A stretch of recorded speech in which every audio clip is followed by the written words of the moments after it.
right, and welcome to another episode of the Jumping the Rail podcast here on the JTR Podcast Network. This is Mark Redman coming to you from the Noodles position in Champaign, Illinois, joined as always by Muddy Minderz.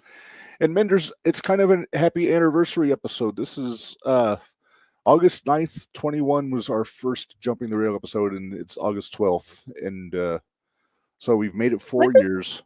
Let's say, shouldn't our thing not be season 5 finale? It should be season 4 finale. No. This is the season 5 finale.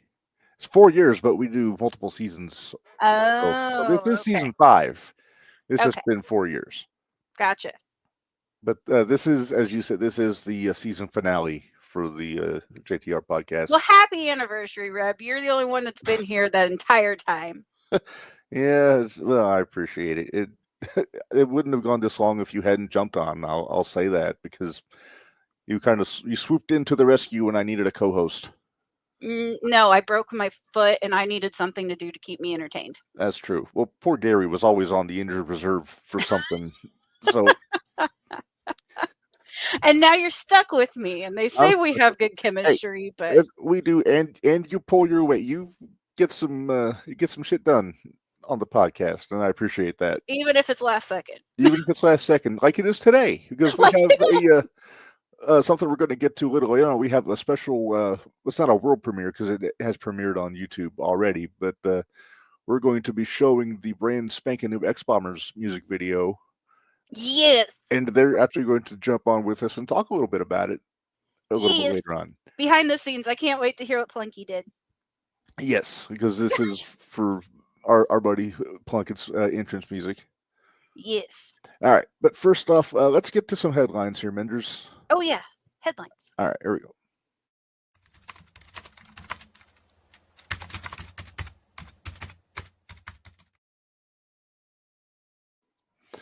All right. Sorry, I didn't do my little tapping. I was going to say, you weren't doing the clickety-clack on there. Hey, at least people got to see it this time. See, I go like this, guys. That's true. Yeah, that's true. She picked mine was typing away on a computer or typewriter. Old school typewriter. Come on now. Then you need to add push the... Yeah. Ting. Oh, are our brains mush today? We're going to find out. Let's find out. We'll find out. All right. Well, in the meantime here, obviously the big story, and we'll get to this a little more in detail here in a few. As of this week, ESPN has signed a deal to air all of the WWE pay-per-views starting in 2026 on their streaming. Okay, can I ask a silly question? Sure. Why is Junkyard Dog chilling in the corner? That's a good question. I thought I took him down. I mean, it's fine. I don't mind, but... Would you rather have Truth? Yes, let's put Truth there. Let's put Truth there. He almost got Hoot of the Week. I'm worried about Truth. All right, so yeah, so the main thing is this means the PLEs are off of Peacock as of 2026, and a lot of speculation about this. But like I said, we'll get into this a little bit more a little later on in the show here. Sounds good. All right. Headline number 2: the main event is set for Clash in Paris. As of last night, Seth Rollins defending the world title against Jey Uso, CM Punk, and LA Knight. Do I even need to say it? Is it rhyme with shmishmishmim? No. Oh. Minder's Law? There you go. Yeah, it seems like, I don't want to say a throwaway main event for a throwaway pay-per-view, but it's not one of the big ones. It's not one of the big ones, and it'll be fine. Oh, yeah, the crowd will be into it. The crowd in France is usually pretty hot, so... Yeah.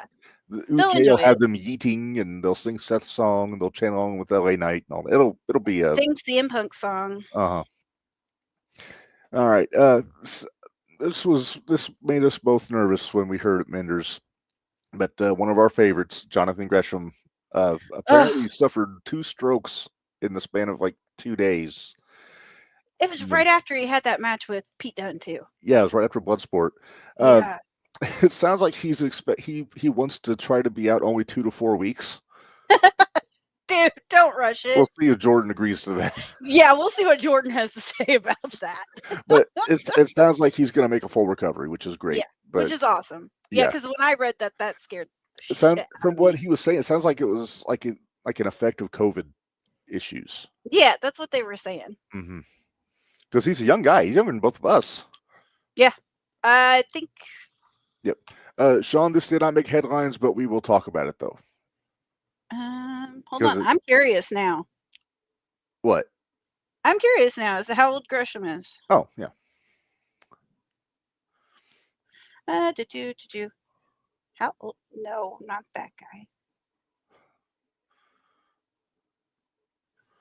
You want to play my music? Oh, I don't have it on this.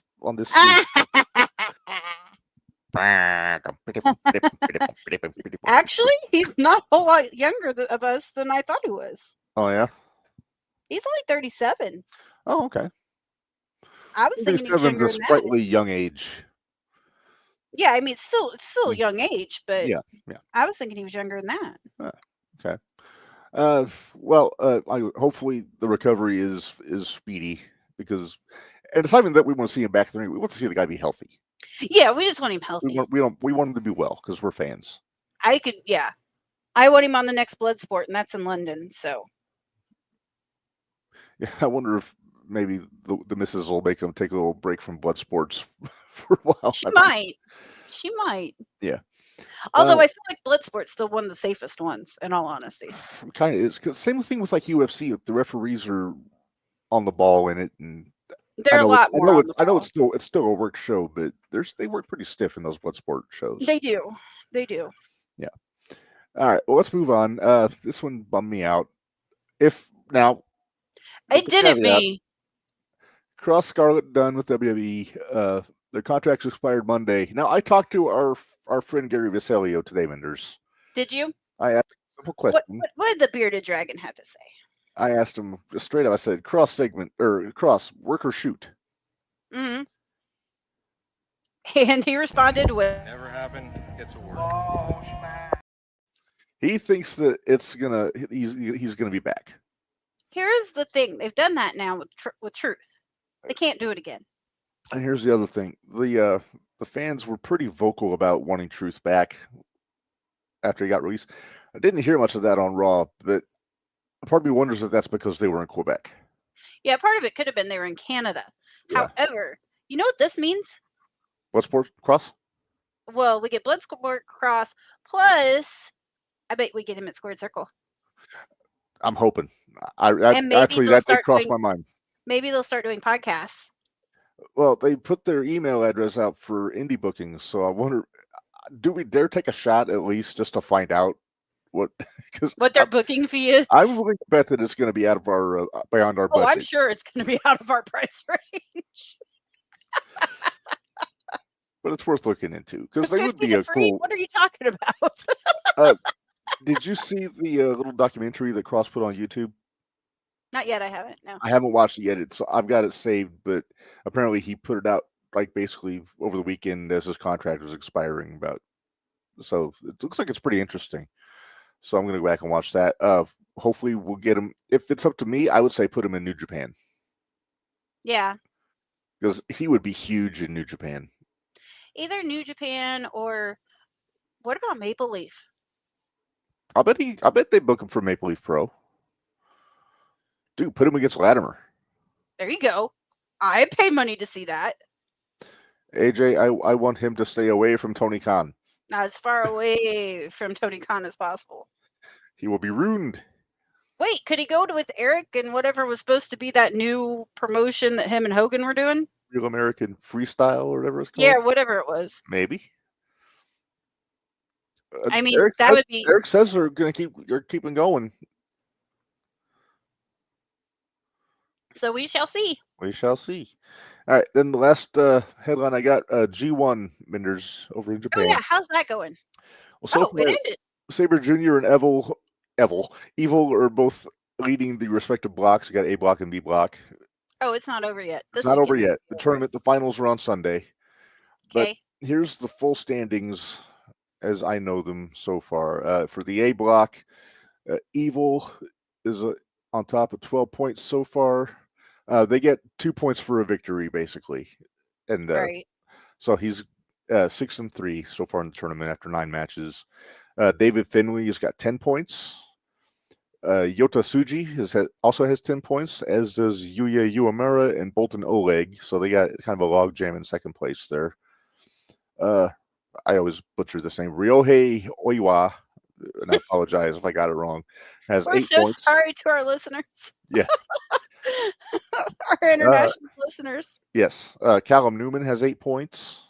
Tanahashi has 8 points. This is his last G1, as we know. Mhm. Sonata also 8 points, and Taichi has 6 points at the bottom of the list there. So that's the A block. B block, Saber Junior's up front with 12. Okay. Rin Narita has 10 points. Shota Umino has 10 points, and he's actually the one guy that's beaten Saber Junior so far. Oh wow. So that means after this tournament, he's going to get a title shot. Yeah. He's Moxley's young boy. Right. Yay. But I like Udim. I like Shota though. Takeshita has 10 points. So So he's got up there too. What? He's up there too. Yeah. Let's see. Yoshihashi has 8 points, as do Drilla Maloney, Great Khan, Shingo, and El Fantasmo. And then at the bottom of this is Gabe Kidd, who has no points because he had to He got hurt. withdraw. So Yep. So a lot of these guys in the B block, they get 2 points just from forfeit from the Kid match. Right. So they kind of, I'm not going to say got lucky, but no, got a break. It's a break. Yeah. We can say it's a break, but yeah, this will go until I think Thursday or Friday is the like the last day of bracket matches, and then the finals will be on Sunday the 17th. Gotcha. Now, where can we find that? Do you know where we can find that? It's on the New Japan World app, and actually I need okay. to re-up mine because I haven't had a chance to watch much of the tournament. So, gotcha. So it costs money, so Mindy's not doing it. $10 a month. Do you know how many? 999 yen a month. Do you know how many $10 a month I have? That's a lot. We have a lot of $10 a month, and that's part of the thing we'll discuss when we talk about this ESPN thing. Yeah. But in the meantime, we both agree that we're kind of puddingy in the brain region today. We're not too bad. No, but we're gonna check your brain here. Okay. All right, so here we go.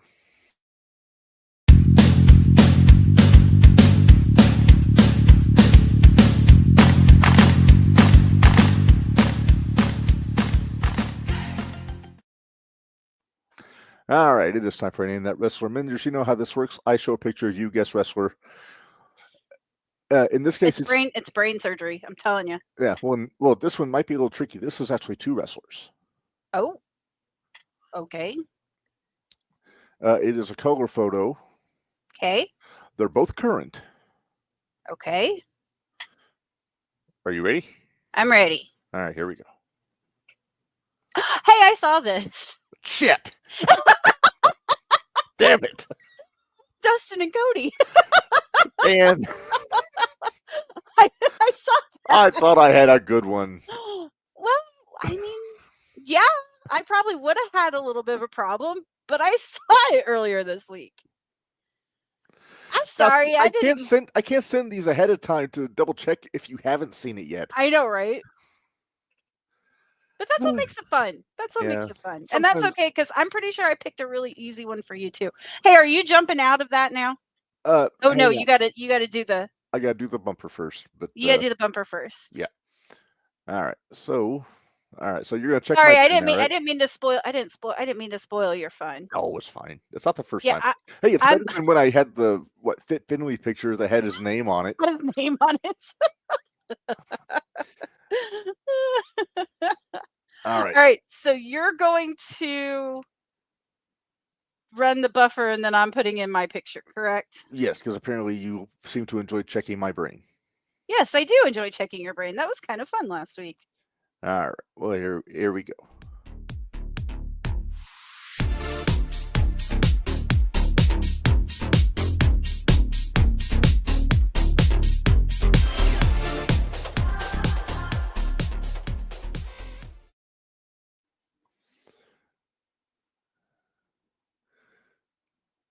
Am I supposed to take this down?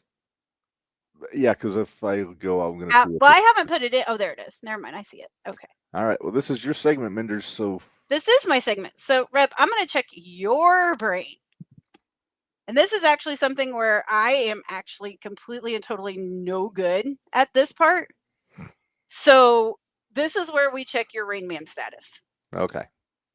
So, this is the names of the teams are probably going to give away what it is, but you have to get the right one and the right year.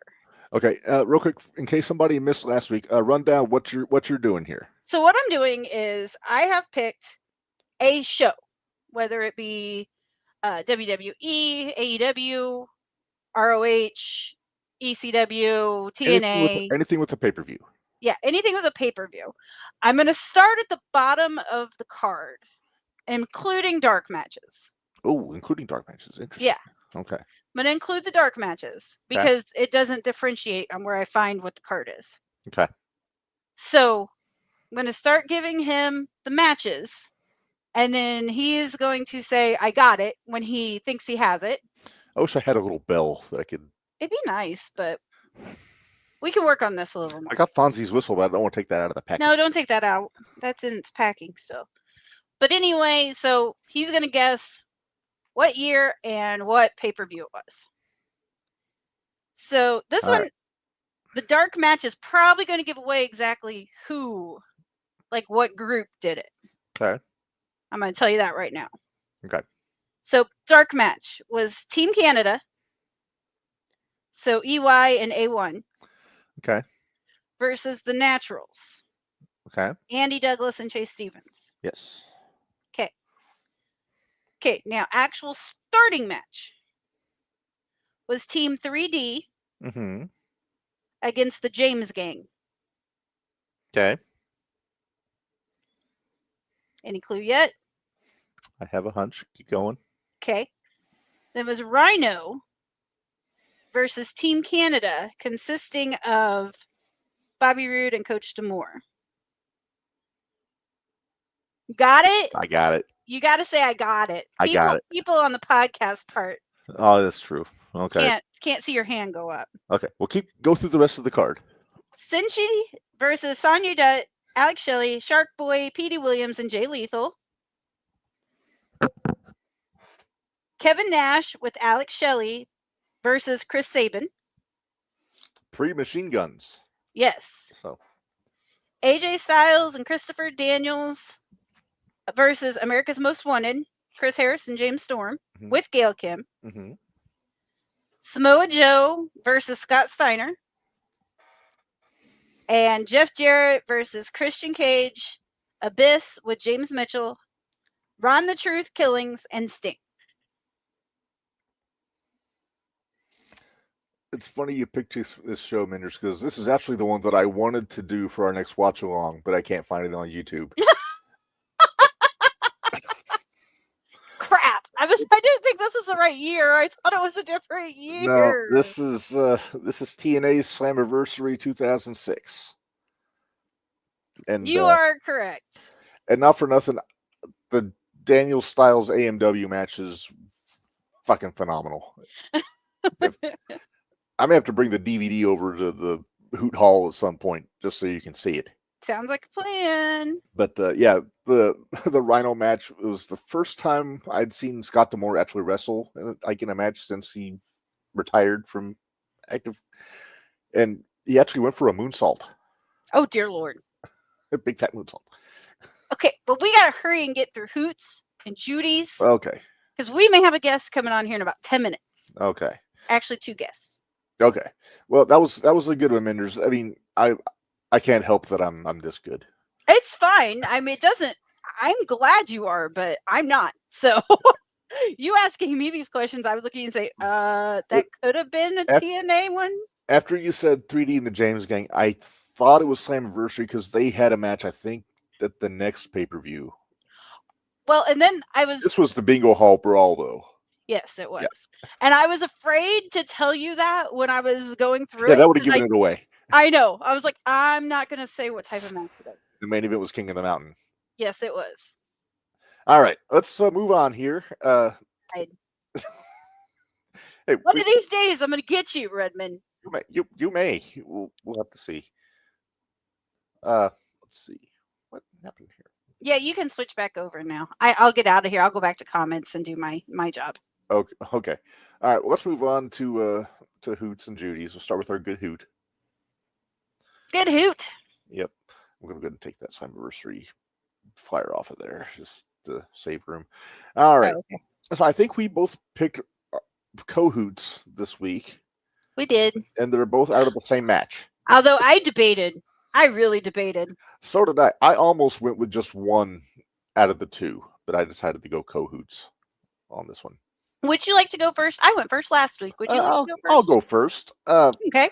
It's not for the match or the after match on the show. It's for the promo at the top of the show. But I went with LA Knight and CM Punk.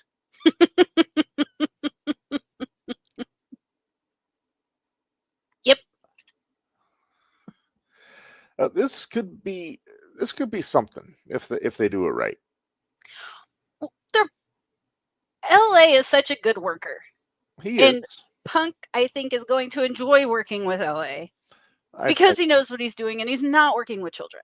Right. Plus, the promos should be solid. Phenomenal. If that was any indication. Chef's kiss. And now they're saddled in a four-way match at the Clash in Paris. Don't remind me.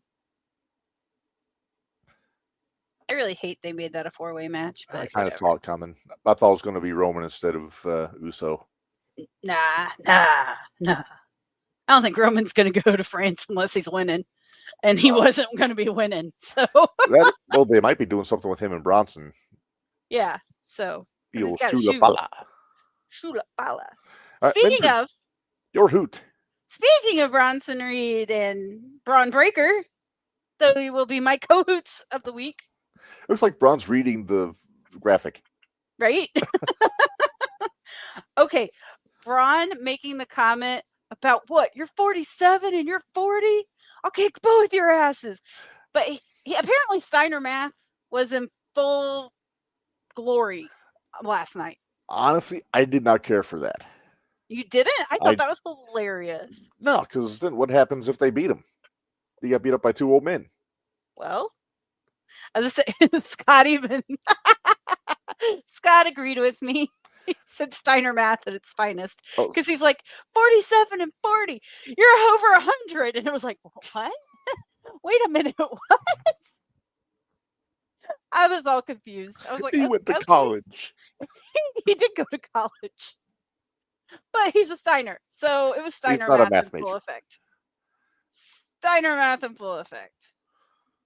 Roman and Bronson at Clash in Paris. If not in Paris, it'll be soon. Yeah, if not in Paris, it'll be. Yeah. Well, do they have anything? It might be Perth, actually. Might be. It might be Perth, and that way Bronson's hometown. Yeah, hometown boy. So I bet it's at Perth. Yeah. All right. Well, let's move on here to our good Judy of the week. This time we both picked one. We did. And you get to go first. I will go first. I went with Bailey because I really dug the video. That promo last night was really good. Up until the very end of the video, it was really good. But I'm worried they're going to get a little too wacky with it. Well, you know what I'm hoping for now? Don't say Wyatt's. No. I'm really hoping they'll bring Izzy up. She's WWE ID, so... Is she ID'd? Yeah, she's ID'd. I'm pretty sure she's ID'd. I know she was on the show, but I don't think she was actually in the ID program. Was she not in the ID program? I don't believe so. I thought she was. I thought if she won that match, she got to be ID. But she didn't win. Oh, that's right. Kylie won. That's right. And she was smiley all the while. Yes. All right, Minderz, your Judy, por favor. My Judy is Roxy. Roxanne Perez. That girl last night, I'm not sure if she took a shin or a knee or what to the face. She took something. She took something, and it did not look pretty. No. I was actually concerned she might be hurt. A little too much. One thing I noticed about Raw last night, though, a lot of fuckery. Oh, yeah.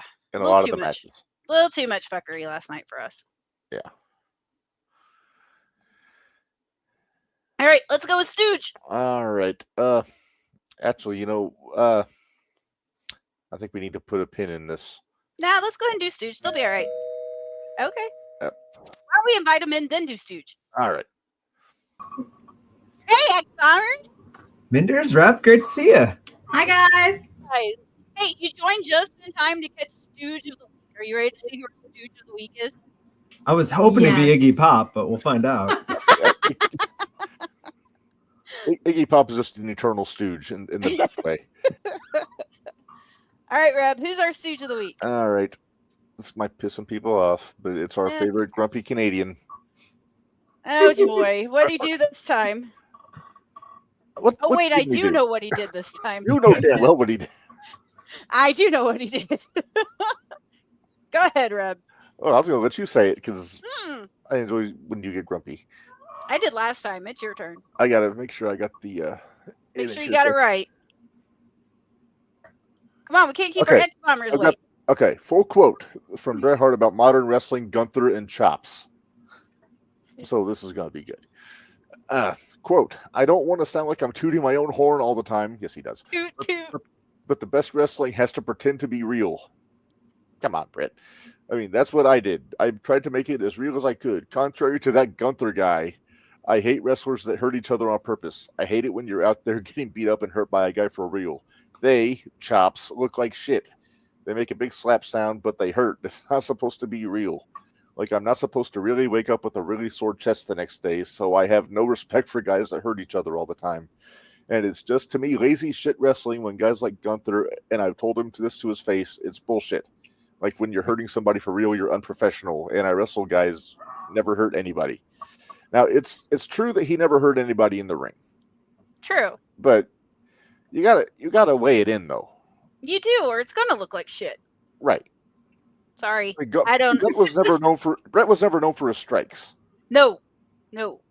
He was not known for his strikes. What are you talking about? Yeah, you guys know how to do it, right? You're fun to teach you. You weren't ready for that, were you? No, I didn't. I wasn't. But the Bret Hart head shove. Yeah, you could he get was any like- referee with That's it the head there, too. shove. I mean, I'm gonna defend the excellence of execution here just a little bit. Okay, so like things are really easy to look good if you're actually punching the person. It's like going back and watching Vader matches. You're like, he's so good. It's like, no, he's just punching people. Like, so there's a line between, I mean, snug good punching somebody bad, right? I think we can probably get there together. Yeah, I mean, I can understand that to an extent, but when that's what you're known for and you know that's what's coming, sorry, bud, be prepared. That's just me. I mean, Bobby Eaton had one of the best looking punches I've ever seen, and That he did. I don't think he ever hurt anybody with that thing either. It There looked was- awesome. There was a story I heard Ric Flair used to tie like a string to the lampshade in his hotel room and practice his punches on that. And if he could throw a good punch and the string wouldn't move, that was how we knew he had the timing down on it. There's These are someone the else that reasons why trains. we come to jumping the rail. We learn all these things. too. There's somebody else that does that in the indie circuit too, Reb. Cool. Does he rhyme with Shmimmy Schmerit? He does. Yeah. That's how he learned to throw his punches. Yeah, Well, he learned well. He's good. he did.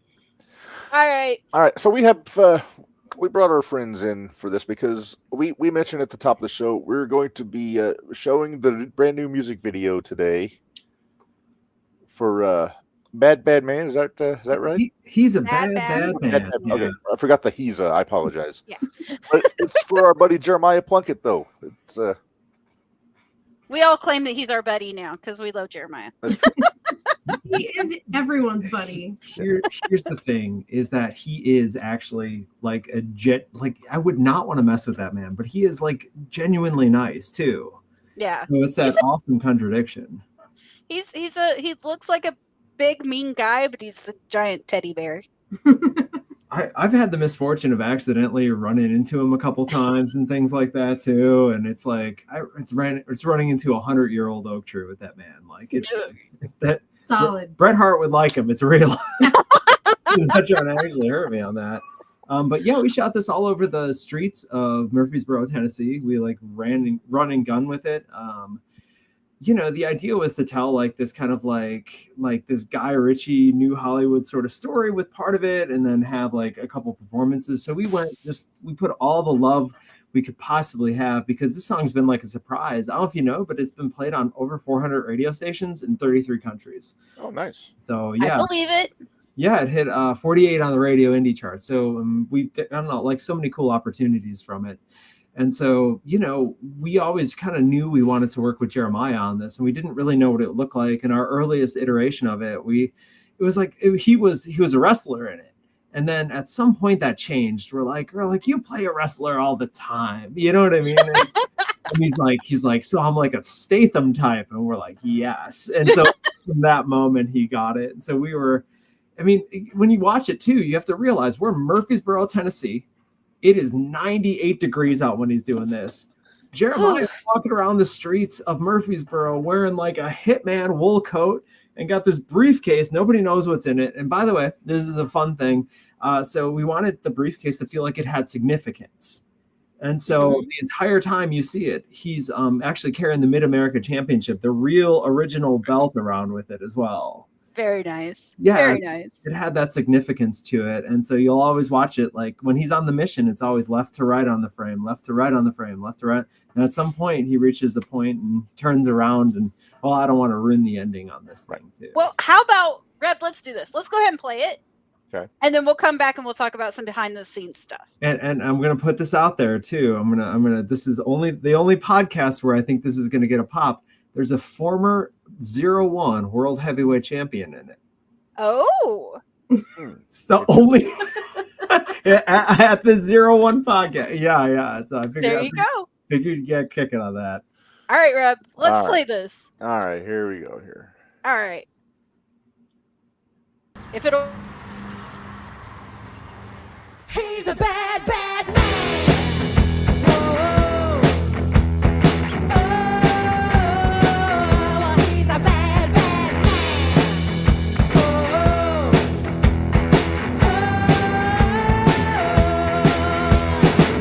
The sun goes down 'cause it comes out at night. His right hand's how they make dynamite. He heads north and the birds fly south. Better not catch his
my. I hope you took the belt out before you threw the briefcase into it. Well, we just decided it'd be a while. We did attach a camera to the briefcase. I don't know if you noticed, so we had to fish that out of the river. Like down there with it too. It's because there was no way to throw something off a bridge. You know what I mean? You can't just like work it and go. Right. You know, it's the punctuation mark on the whole thing. So you gotta go. Right. Yeah. So was this the same guy that shot the Get the Experience video? Yeah, he's one of the does that was there. That's how we met Jeremiah to begin with. He sent us an email kind of. We got a lot of messages when we were just like, hey, we're casting pro wrestlers for this thing. We got like a lot of messages when we did it. And he just stood out because he's like, hey, blah, blah, blah. And I wrote him. I'm just like, I know exactly who you are. I just don't think I can afford you. He's like, try me. He's like, I kind of need it right now. You know, and it was, keep in mind, this is like before he got the shot for the Mid-America title. It was before they did the TV. He's on a lull with NWA. And like, listen, I don't know if we had like 1% of like somebody noticing something and be like, yeah, we'll bring Jeremiah back for something. But if we did, like, he's so good in the ring and he deserves everything that he gets. And so when we had the opportunity to do something with him again, of course we have to, right? Right. Like if you work with people you like and make cool things, good stuff will happen.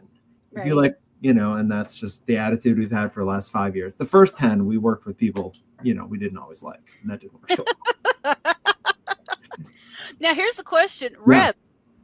This is for Reb. Who was the 0-1 person? Because I think I know. Okay. All right. I think I might know. So you said former 0-1 heavyweight champion, right? World heavyweight champion 0-1. And this was shot in Tennessee? Yes. I'm gonna take a wild guess, say Mad Dog Connolly under one of the hoods. No. Ooh. I'm gonna take a wild guess and say Frank Wyatt under one of the hoods. Yeah. Yes. Ding, ding, ding, ding, ding. Minderz. Yeah, that was Frank Wyatt. Yeah. He was one of the baddies over there. Yeah, he showed up and it was funny. He's like, oh, you know, because you meet the person like kind of working with it because they're both Jeremiah's friend and the mystery wrestler we're not allowed to talk about.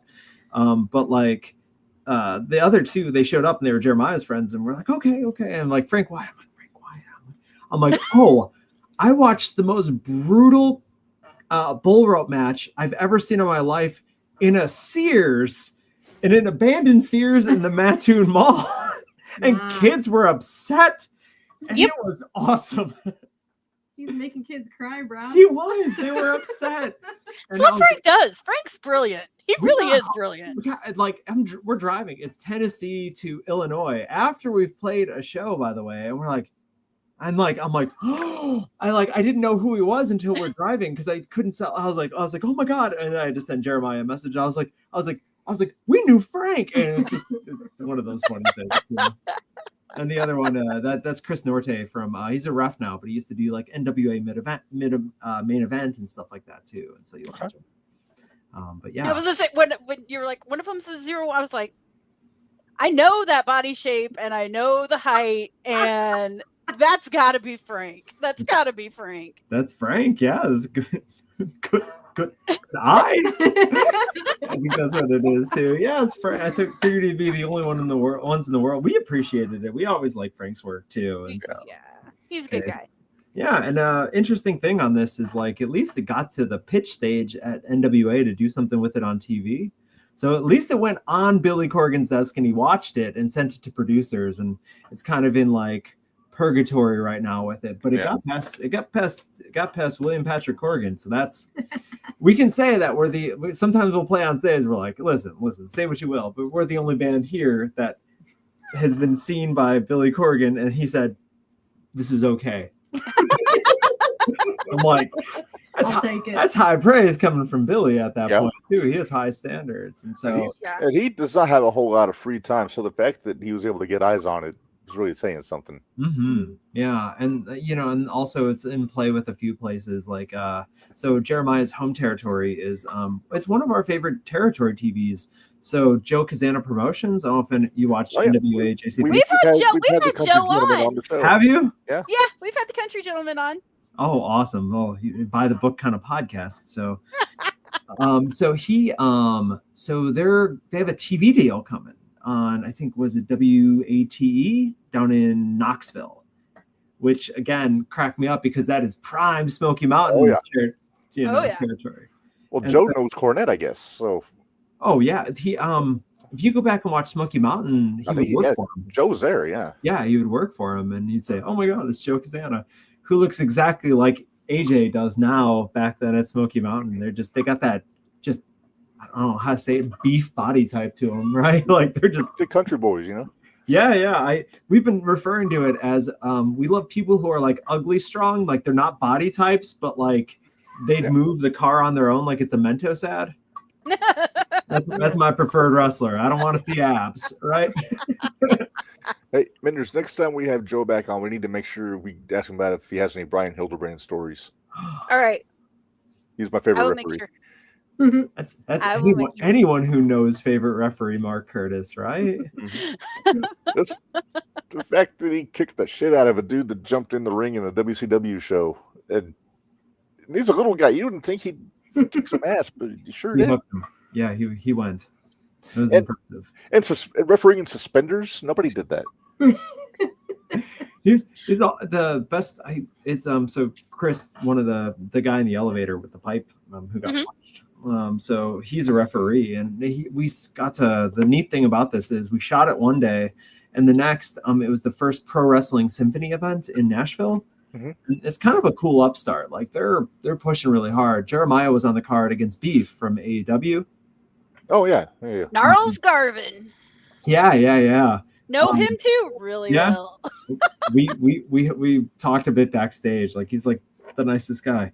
And so we were there, and we were playing. We were recording everything the day before we were filming. It was like a 13-hour day, and we wound up at like a Chili's and had drinks afterwards because there was like nowhere else to.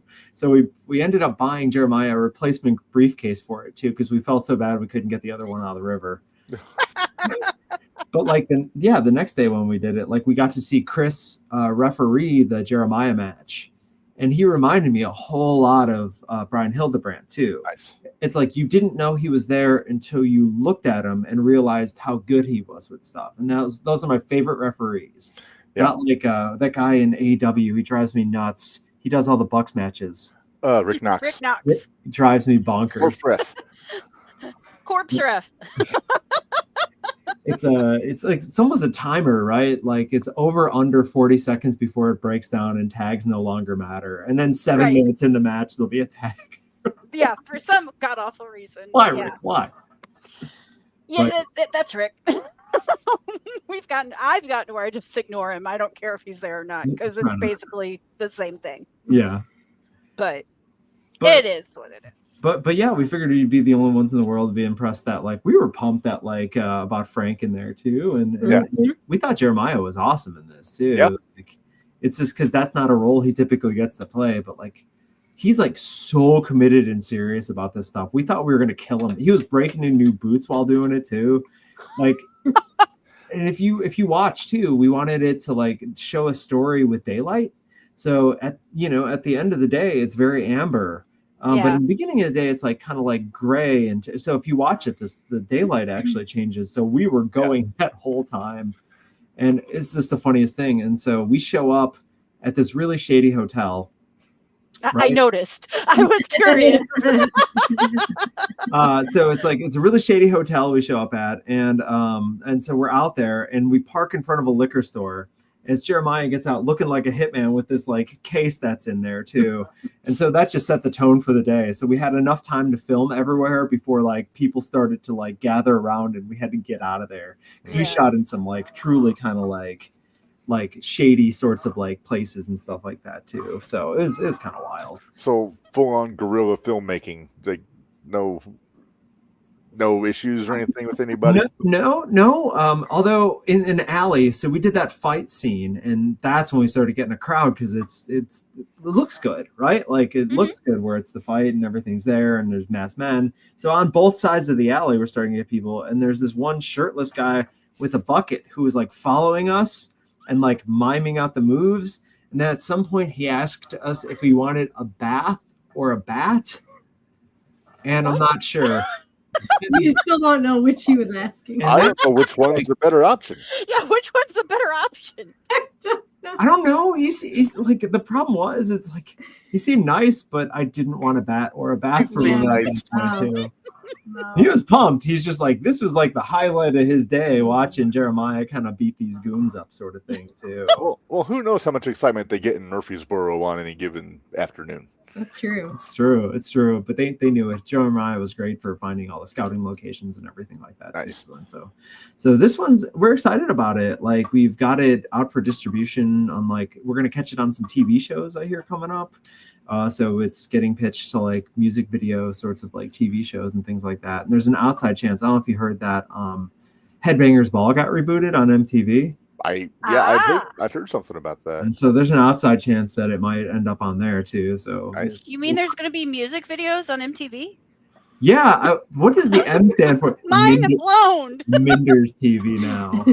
Minderz TV. There you go. Minderz TV. Maybe that's the name of your segment now, Minderz. Oh, Minderz TV. Okay. Having it on there too. But yeah, it's always kind of fun to do that too. And I'm sure, since like you guys are the best, you'll post it on the JTR page, like the full We video. definitely will. Yeah. Of course we will. But we wanted to make sure, I know I had shared it earlier on my personal page, but I wanted to make sure that we got it on air. Yeah. Where, because we are now international, guys. Okay, tell us. Reb, All right. As of today, Uh-huh.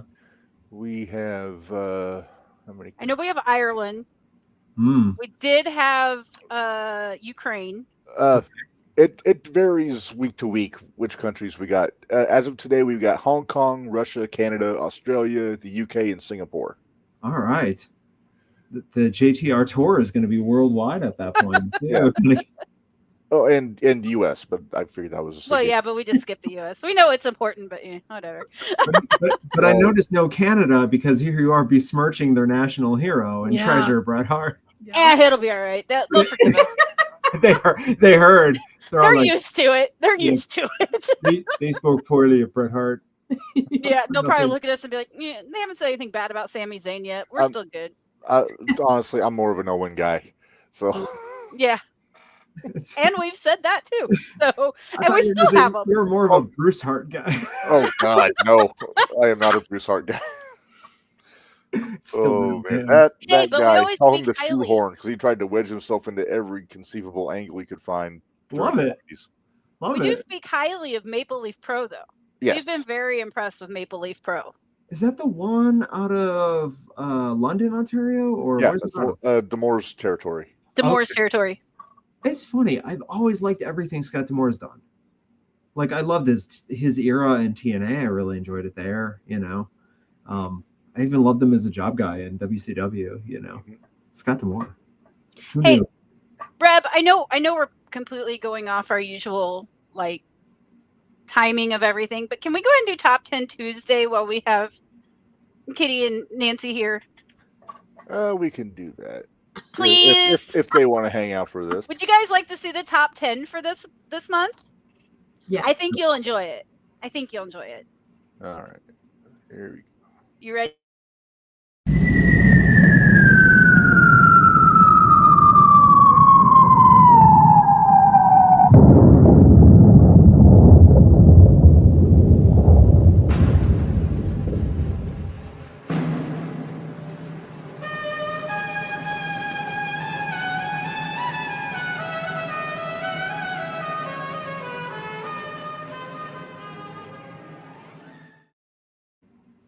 All right.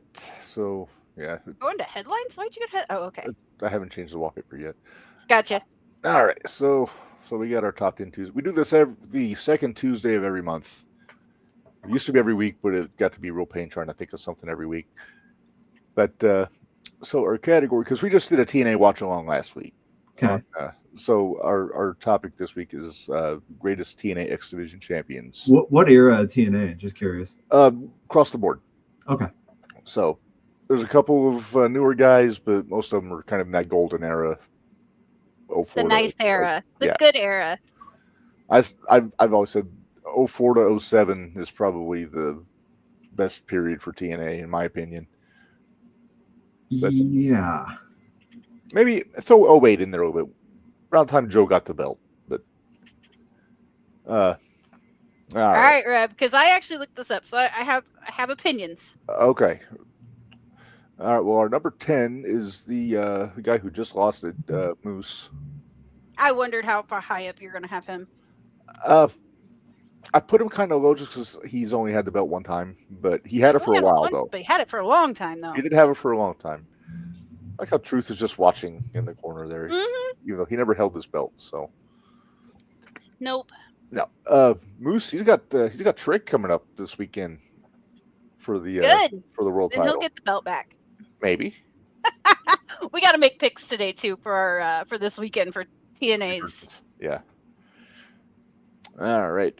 Number 9, Ace Austin. I'm a fan. I love Ace.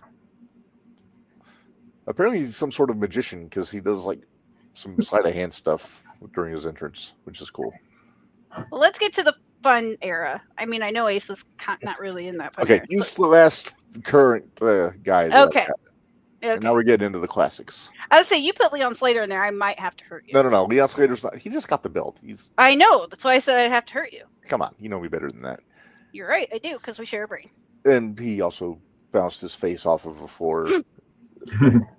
He did. He. Don't worry. He fell from like 2 What? stories up, But his face broke his fall. but his face broke his fall. No worries. No worries.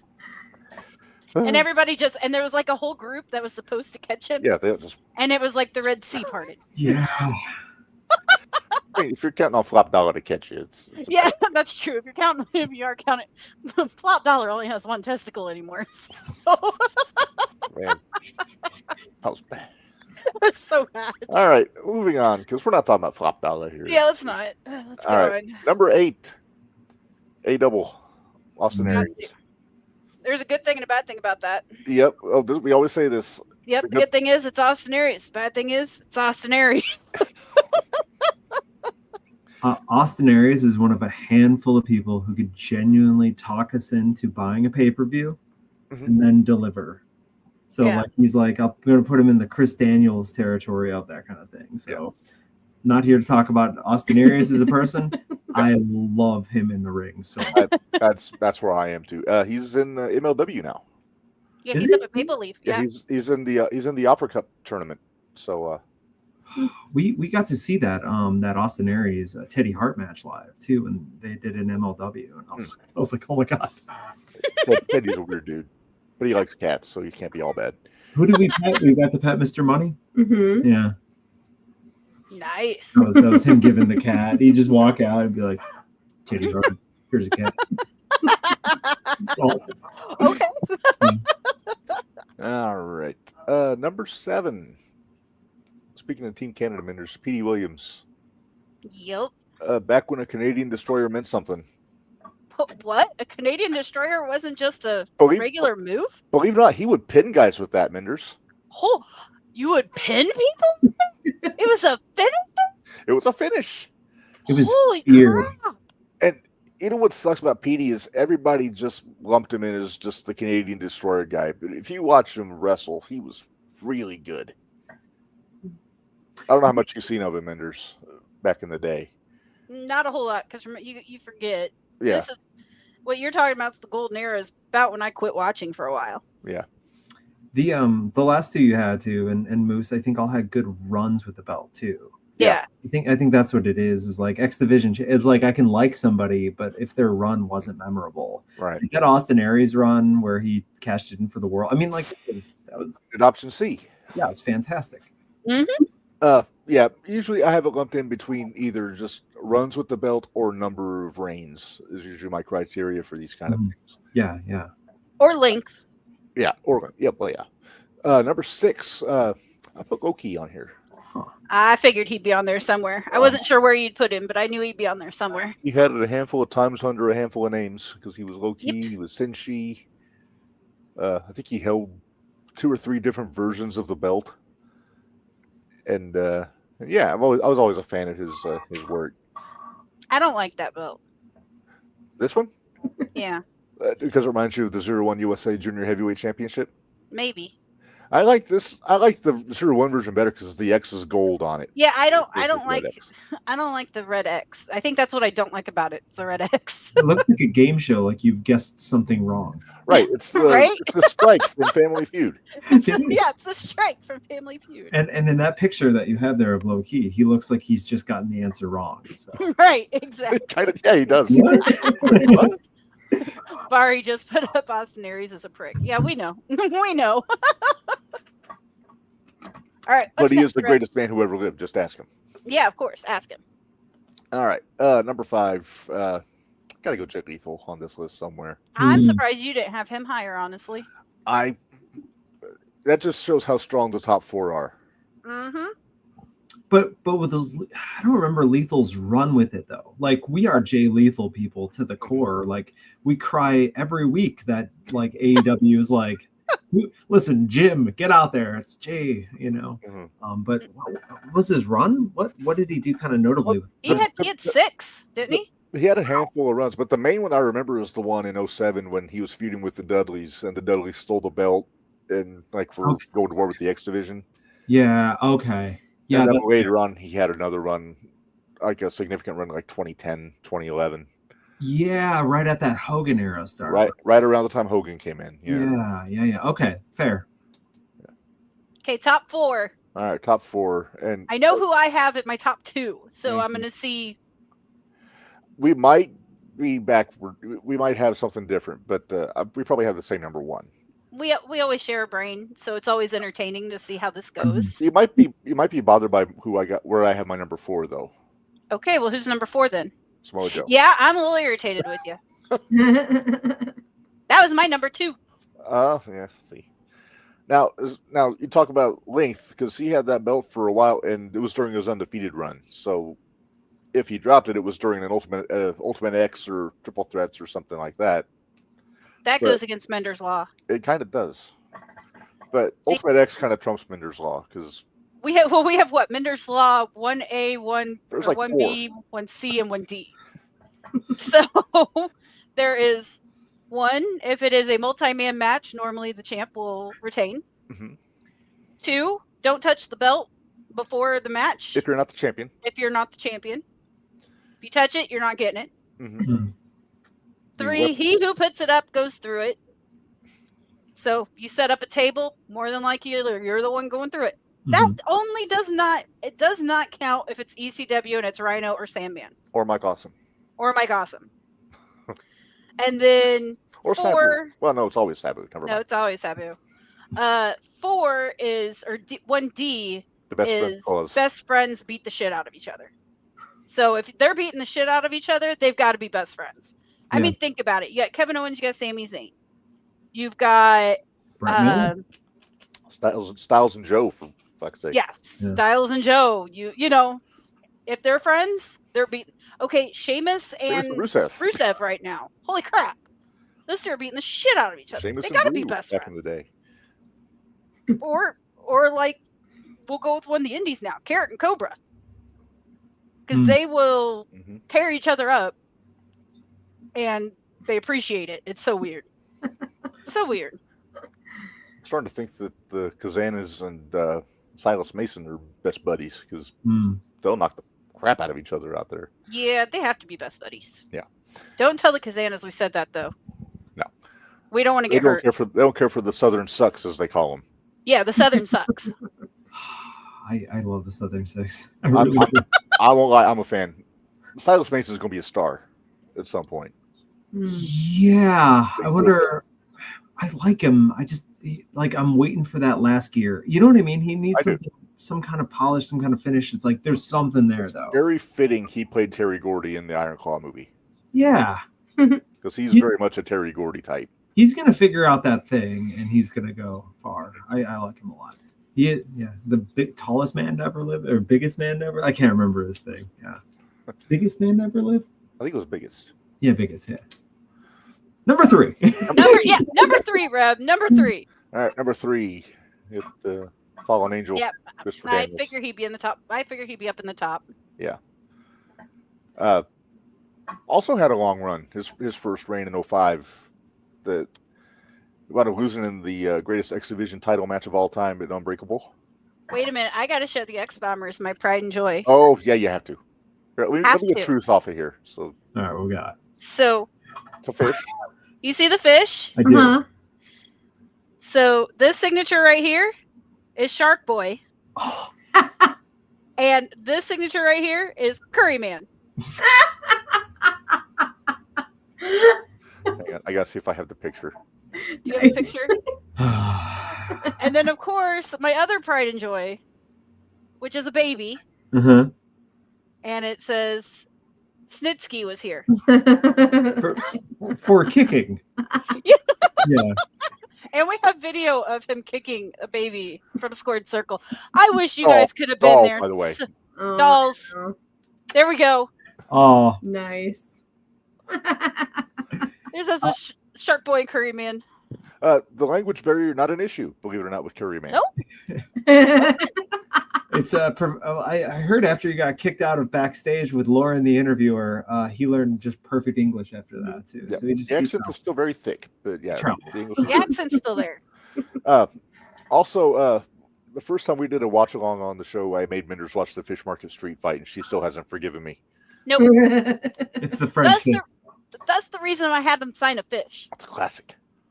Now you can say you're chums. Things that Bubba did to that fish. Oh, I see what you did there. Reb, did you miss the wordplay? I caught it. Okay.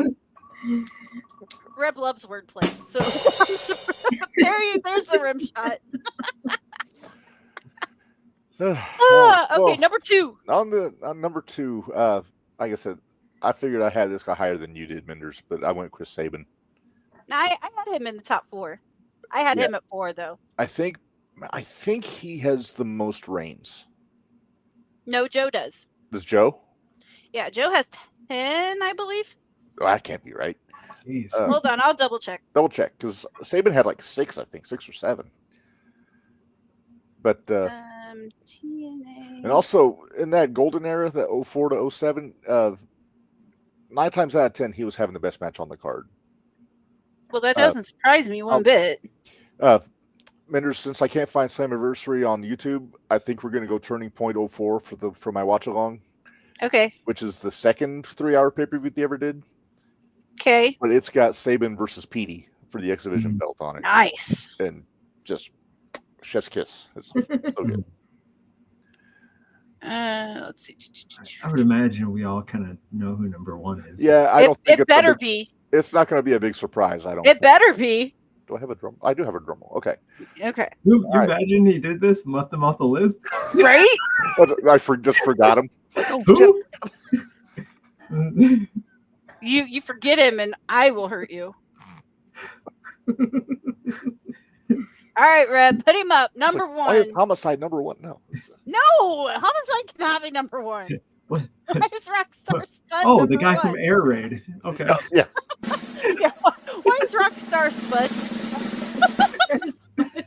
Oh my God, I love that run though.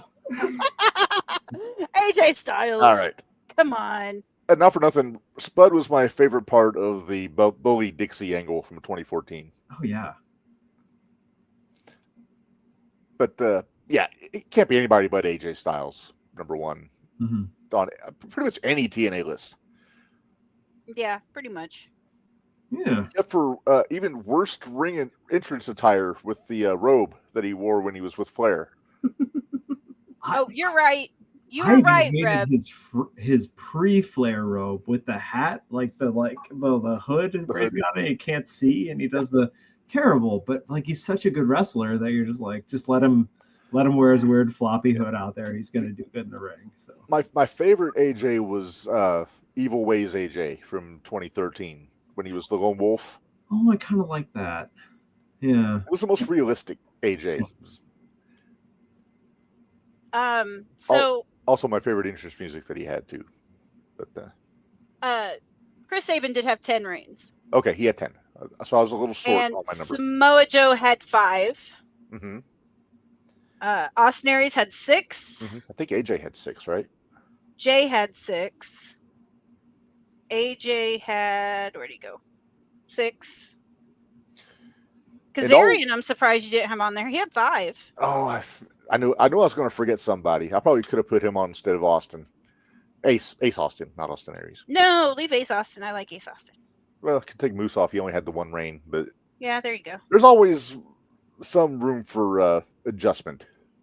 You had to get, who did you put on there? Like the 2012 to like 2020, like, you know what I mean? There was a huge gap there. Like we didn't pick up anybody there.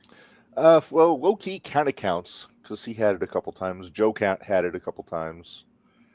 As far as What like year new, did Trevor Lee hold it? Oh, Trevor Lee. that was 14 or 15. I want to say. He would probably be my entry. Minder's good one on that one. Yeah. Trevor Lee. I like that Trevor Lee. Well, like I said, I happened to be looking at the thing here, and that was one of the ones that I Eddie thought Edwards, he I would have. think, had a run with it. Who? Yeah, Eddie did. Edwards. Eddie Kingston didn't, or did he? Because Oh, No. Kingston didn't. Eddie Edwards. Did. Kingston did. Eddie Edwards. Sorry, yeah. Yeah, I liked Eddie Edwards in that period too. So. And Well, here you go. I'll there's just run through no them all. Abyss run. There's 55 champs. Oh boy. These are not in any order. Chris Sabin, Trey Miguel, Austin Aries, Samoa Joe, Trevor Lee, Low Key, Petey Williams, Jay Lethal, Christopher Daniels, AJ Styles, Ace Austin, Moose, DJ Z, Frankie Kazarian, Doug Williams, Tigre Uno, Tiger Uno, Tigre Uno. Tigre Uno, That was Mike Bailey. 2014. Suicide, Rich Swan, Matt Seidel, Manic, Michael Shane, Josh Alexander, Kenny King, Mustafa Ali, Rob Van Dam, Amazing Red. I kind of thought you put Amazing Red on there I thought somewhere. about Red. I won't lie. Rohit Raju, Brian Cage, Sonata, Willie Mack, Jake Christ, Jerry Lynn. Jerry Lynn, I'm surprised you didn't have him on there too. I think he only had a couple runs with it. He had 2. Don't 84 laugh, but I days. loved Rohit. Hey, as a hitman, we seen him at the hybrid. Oh yeah. Sheik Abdul Bashir, Sean Davari. Sonya Dutt, Kid Cash, Oh, Kid Cash. Oh, Kid Cash.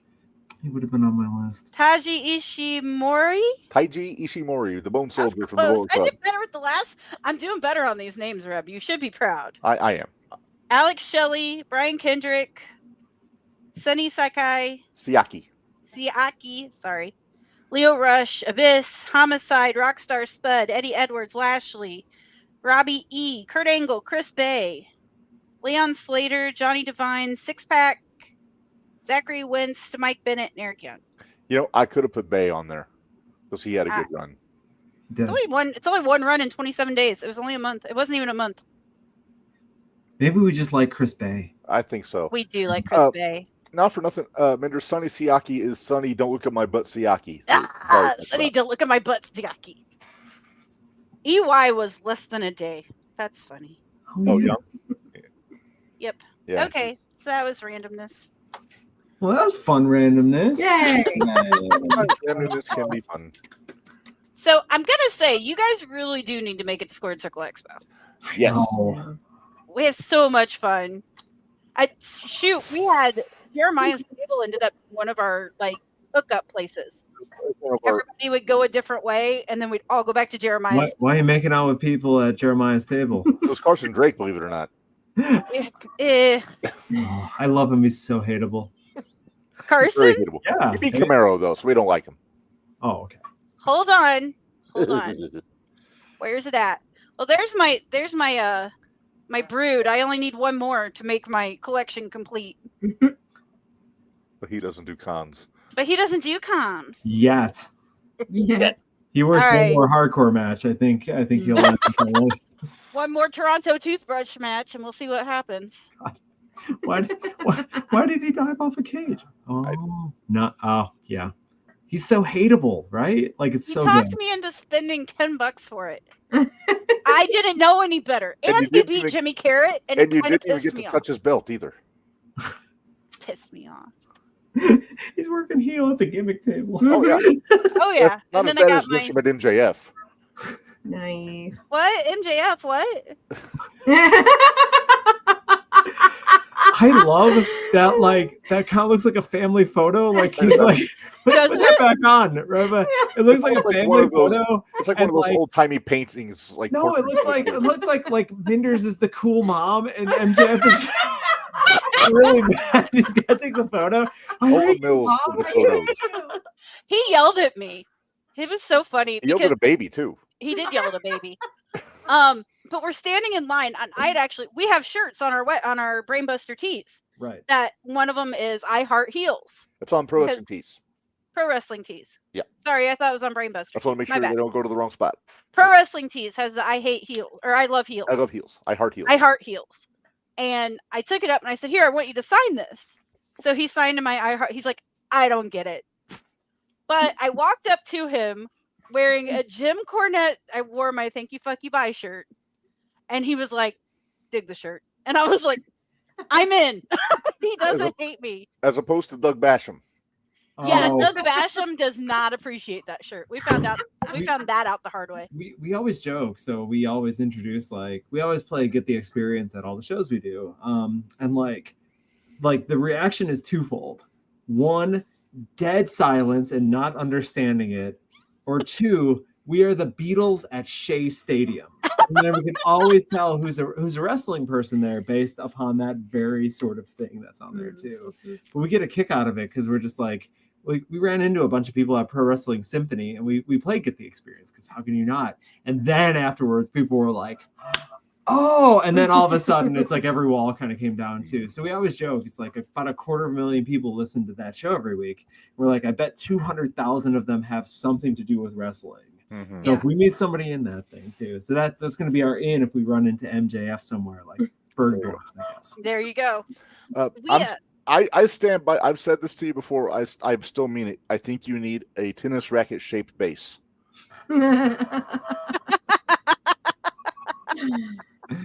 Custom. That's a custom That's job. a custom. So Maybe that's if our sticker subscription, we do a sticker subscription where Oh. we send it to people. If it gets to what number of people, and we'll do a die cut tennis racket X Bombers sticker. I don't know. there you go. What number? I have no idea. If we can get it to 100 people who are subscribing, we'll do a tennis racket one. How about that? People All right, become Reb, listeners. we got to push this. Okay. We got to make this happen, I smell a groundswell here. So right? Well, here's the thing. So I just remember they weren't even going to make the video for "He's a Bad Bad Man" until they hit 2,000. Something No, like- 1,000. It was 1,000. It's so hard, by the way. Nobody's impressed when you're like 1,000, but like every band in the world, it's like they have to be verified and vetted and everything too. Mhm. So, Yeah. I was gonna say because I was like, all right, I'm gonna listen to this at least twice a day, and I put it on my little playlist. It was one of my alarm songs. in the Minderz, you morning. moved the needle for us that much. I tried. I need, I found you need it. the world to know. Like, listen, Rep, you're great, but we know that this is Minder's show. And we're just on it right now. we need to get them some Minderz shirts. Oh, We do. I'll we bring wear some them to Minderz shirts. No, we appreciate it. Like, Well, like the we world have needs to know, how much we appreciate you. on Brainbuster tees. So we have I'm a Minderz guy, I'm a Minderz girl, and I'm a Minderz person. And yeah, Nice. so and Yeah. actually we've sold 4 I'm a Minderz guy, 4 or Mhm. 5 I'm a Minderz guy, 1 I'm a Minderz girl. We haven't got anybody to buy a I'm a Minderz person yet, but Oh, you might be the first. Maybe so. Right there. Team Minderz or something like that. All of it that's on there. If we had, I'm a Minderz kid, they'd sell out because the kids love Minderz. Did I see you guys were doing play-by-play somewhere? Yeah. We started about 3 months ago as on a substitute basis for All Vermillion Wrestling. For what So- wrestling? All Vermillion All Wrestling. They're out of Oakwood. Danville, Oh, okay. Oakwood, that area. Sure. It just kind of getting feet wet in there. So I'm gonna guess Minderz' color. Yes. yes. How'd you guess? I'm more of the shit stirrer here. Come on now. This is listen. We're using industry terms now instead Yes. of color. It's shitster as the industry. Yeah, shit stir. Exactly. We had a lot of fun with it though. I'll have to Weenie. send it to you. We've got it. I'll send it to you. There's a great Peter and the Test Tube Baby song called Shit Stirrer. You should look it up and like have that be your like entrance theme on these things. Great song, like That'd be 1970s hilarious. English punk rock. Fantastic. I'm gonna have to look that up. I don't know. One of these days, we need to get some stings for some of our segments. We may have to hit you up. Done. We would do it. Listen, like we've done it for the first best pro wrestling podcast in the world. We'd be glad to do it for the third best pro wrestling podcast, the Bommy Award winning. And we are Bommy Award winning, so We are Bommy Award winning. But if yeah, we work well, really hard, we're going to stay in third place. yeah, if we work real hard. Top praise. We legit watched the show. So Yeah. Oh, and here's a little tidbit. We've kind of been teasing it. So there's another interview that could be in the works because this is our season 5 finale. So for season 6, one of our big interviews that we're shooting for is the Queen of Extreme, Francine. Oh, I don't know if I've ever seen a Francine interview. She's done some. She doesn't do a lot of them, Right. but we got to meet her at the expo a few years ago, and she's just a delight. I mean, she's so cool. Reb, I need to tell him I should tell him my other story. My Osprey story. Oh, yeah, sure. Okay, Will Osprey. Tell the story while I find the picture. Okay, you find the picture. So we got the professional pictures done for Osprey because one, we didn't want to wait in the line that was going to be probably 2-3 hours to wait in. And you do the professional pictures and you might only wait 45 minutes then. So we're like, yeah, we'll do the professional pictures. We don't necessarily get a signature, but that's fine. There's our picture. So as we're getting ready to leave, or walk away from him, he said something about, you guys know something about podcasts. And we said, well, we do a podcast. And he's like, oh, well, what isn't Mindy being prepared, pulls out the business card and hands it to Chris, to Osprey. And I'm like, here, if you're really bored, you can listen to this. And he took it, put it in his pocket, and then he came down and drank a pint with us later. So we were, I was a happy camper. I was so excited. He was a friggin' gentleman He's all the way. fun. He was such a nice guy. That makes me Osprey's like him. great. Yeah. I may only understand every third word coming out of his mouth, but I'm always Rob? happy to see him on my TV. Oh yeah. Rev, Well, I that's was about the only word. I was a big fan of his Something wrong. fan. So This is something, bro. some Rev. bad, then you need subtitles. But it's Always We had happy. a lot of fun with it. And actually, we got to meet Joe Hendry. Yeah. I got my picture, or Barry and I got our pictures with APA All right. and the King and JR. But by the way, fun fact: Jeremiah is coming up any day now to become the longest reigning Mid America champ. Lawler was the previous one, nice. so it's within days. So to bring it actually into our orbit, so that's part of it too. It's gonna be awesome. Yeah, we had so much fun hanging out in the NWA tables, Yeah, especially talking with Latimer and Camille. Camille. Got to see Danny Deals out there. He's Camille was awesome. Camille her was and so I- cool. We had a great conversation because, okay, so we have what we call the list of the ruined. That happens whenever AEW gets a hold of them. So we Yeah. have a list of the ruined. Tony likes to leave his toys out in the rain. Yeah, he does. So I That's my favorite looked at Reb and I said, Reb, I'm gonna ask her. And Reb looks at me, he's like, Minderz. I just wanted you to do it tactfully.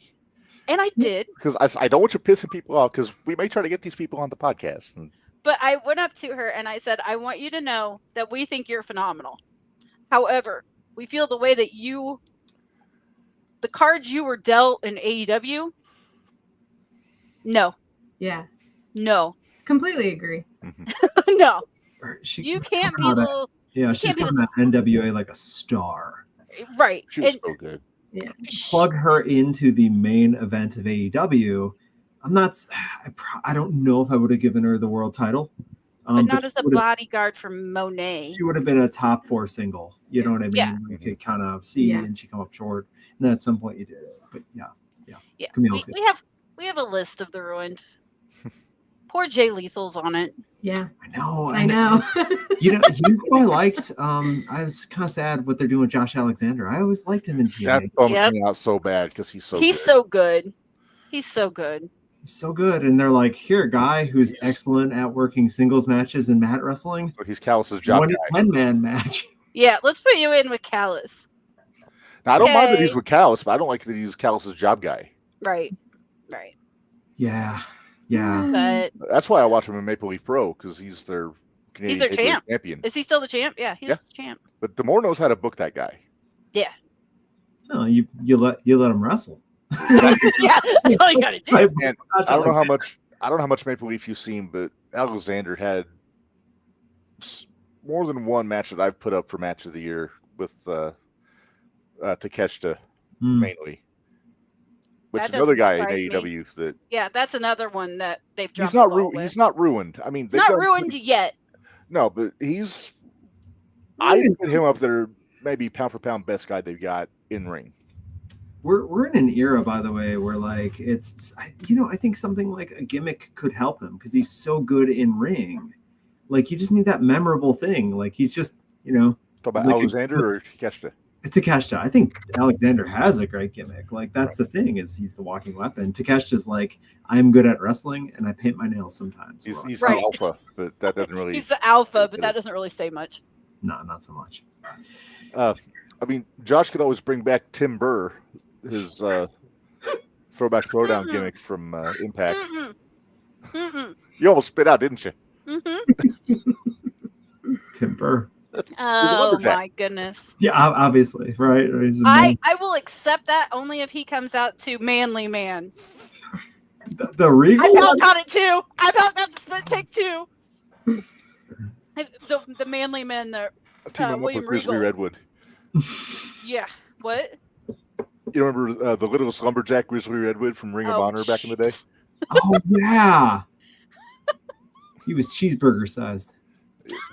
He was smaller than Cheeseburger, Oh, good at lord. least shorter. They might have weighed the same, but Jeez. I Well, liked it this- because he would get killed at least. Yeah. That was the Ring of Honor way. Yeah. He'd get one hope spot, but he'd get murdered. And I'm like, this might be fun. Yeah. Well, this has been awesome, guys. Thank you so much for joining us last second. I know it was kind of a, hey, you want to come on tonight? Yeah, sure. Let's do this. Really appreciate it. Why don't you tell everybody where they can find the video, where they can find you guys, and how to get on the sticker thing, so then that way we can get the diecast tennis racket.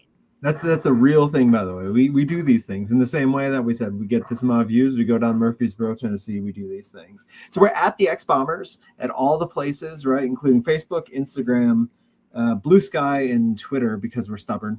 But the one that we really have near to our heart too, if you're watching on Facebook or sorry, not Facebook, YouTube here, we're at the X Bombers.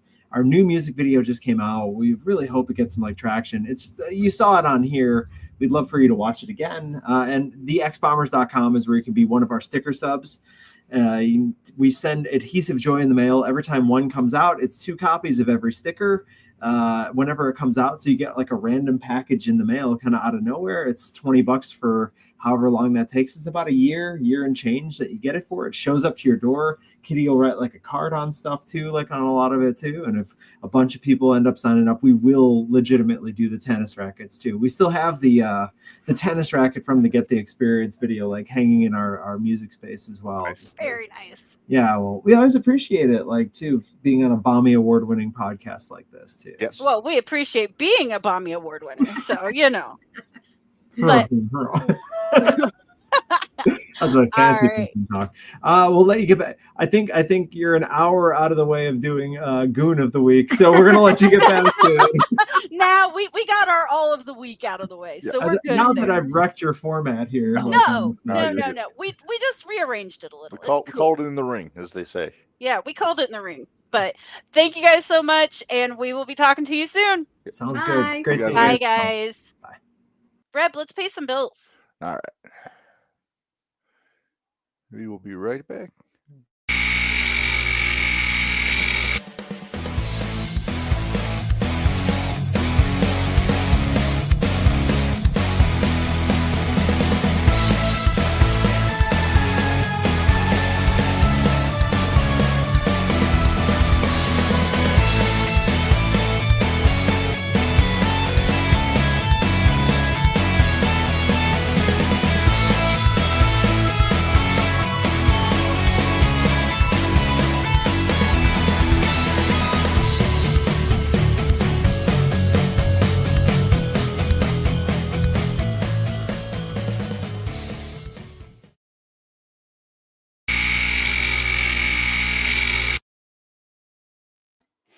All right, we are back now.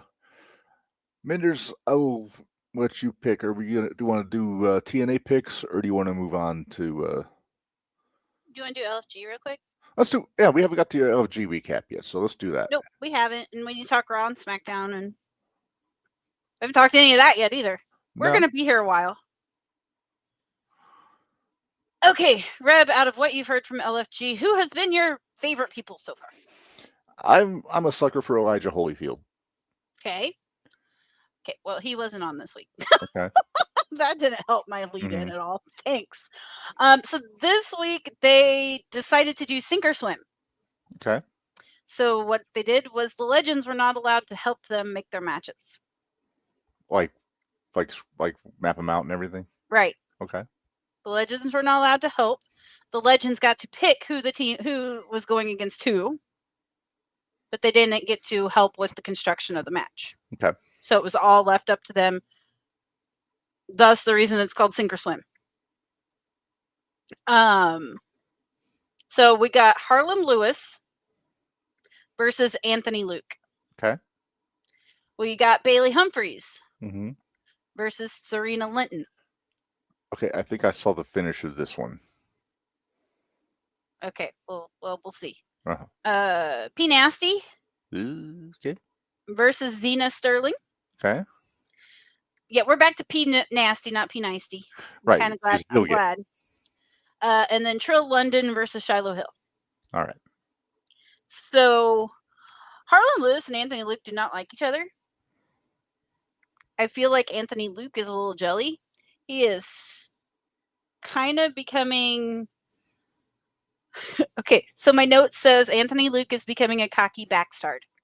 So instead of bastard, a backstard. This match, basically Harlem looked at Anthony Luke and told him FAFO. And yeah, it was a really good match. They told a really great story. Anthony Luke is still a Rock wannabe. I don't care what the legends say. They say he's pulling away from it. I don't think he is. I see every little bit of the Rock in him. Harlem Lewis can sell his, well, he sold his leg off. I'll put it that way. It was chef's kiss. He did it so well.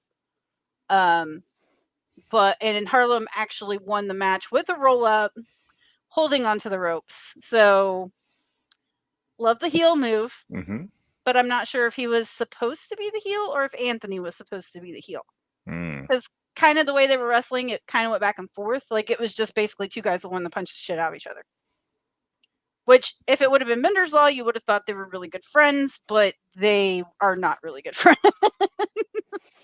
I don't think all of that was a work. I think a lot of it was a shoot. We'll go to the other guys. The other guys was Trill London and Shiloh Hill. It was a good match. Trill London has too much Jeff Hardy in him. Ugh. He's already wearing the long sleeve white shirt, and then he goes up to do a swanton, takes the shirt off. It's too much. Mm-hmm. He does a lot of this, a lot of the dancing, the Too everything irritating. else. I can't. And I like Trill, and I couldn't get behind it. It was too much. Shiloh's still he's still really good. But the problem is, and this is what I kind of, yeah, Sean, I'm getting there. I kind of mentioned this earlier, but Shiloh Hill, I don't like the fact that they have people that have been there for 2 seasons now instead of just the 1 season, and you do like 16 new people then the next season. Mm-hmm. Because I feel like a lot of the legends are expecting more out of the ones that have been there and that were really good at the end of season 1. Mm-hmm. And they've not really plateaued. But they're more working on the details now as opposed to the huge picture. Where the other ones are working on the huge picture, so you see a lot of you see their growth more than you do with the ones that are just working on fine-tuning the details. Yeah. So I'm nervous for Shiloh and I'm nervous for Xena. Because those two were the runner-ups for season 1. Mm-hmm. So that just makes me nervous. Yep. And according to Sean, Bully is not happy about. Yeah, not. He's not, because they always say that Xena's doing really good, but they say keep thinking that P Nasty's doing a little bit better. Well, P Nasty sucked. It was Xena that pulled P Nasty through her match, Mm-hmm. and now they're giving P Nasty everything that Xena was getting. So I do see where he's coming from with that. Mm-hmm. P Nasty and Xena Sterling. Xena won the match, but yeah, it was a good match. There wasn't anything wrong with it. It was a good match. I'm seeing where Bully's coming from. I see why he's upset with it. Mm-hmm. Then we get to Bailey Humphries and Serena Linton. They had what looked to be a really good match worked out, and they were going really well. And then all of a sudden, Serena passed out. She blacked out. Hey. They're not sure if just the way Bailey was holding her up, or if it was something that just messed up in Serena, or they don't know. Mm. So they ended up Xing Serena and stopping the match. So we'll wait and see if Serena's hurt. Yeah, throw up the red X. So people to get points. Anthony Luke got a point, which annoyed me, because I didn't think he did better than Harlem. I thought Harlem Lewis did such a better job. Right? Sugar agrees with me. And then P Nasty got the other point for the women, which took McCool up to 4 points. Mm-hmm. Book to 3, Take to 3, and Bubba to 2.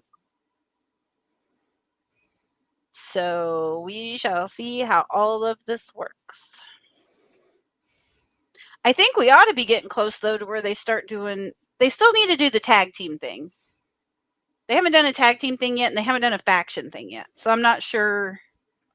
That should be coming up shortly. Okay. I would hope, but we shall see. Yeah. So that's where we stand at right now. McCool's in the lead with 4, Book with 3, Taker with 3, and Bubba with 2. Okay. I just noticed my camera was mirrored, so it was backwards. I had to fix it.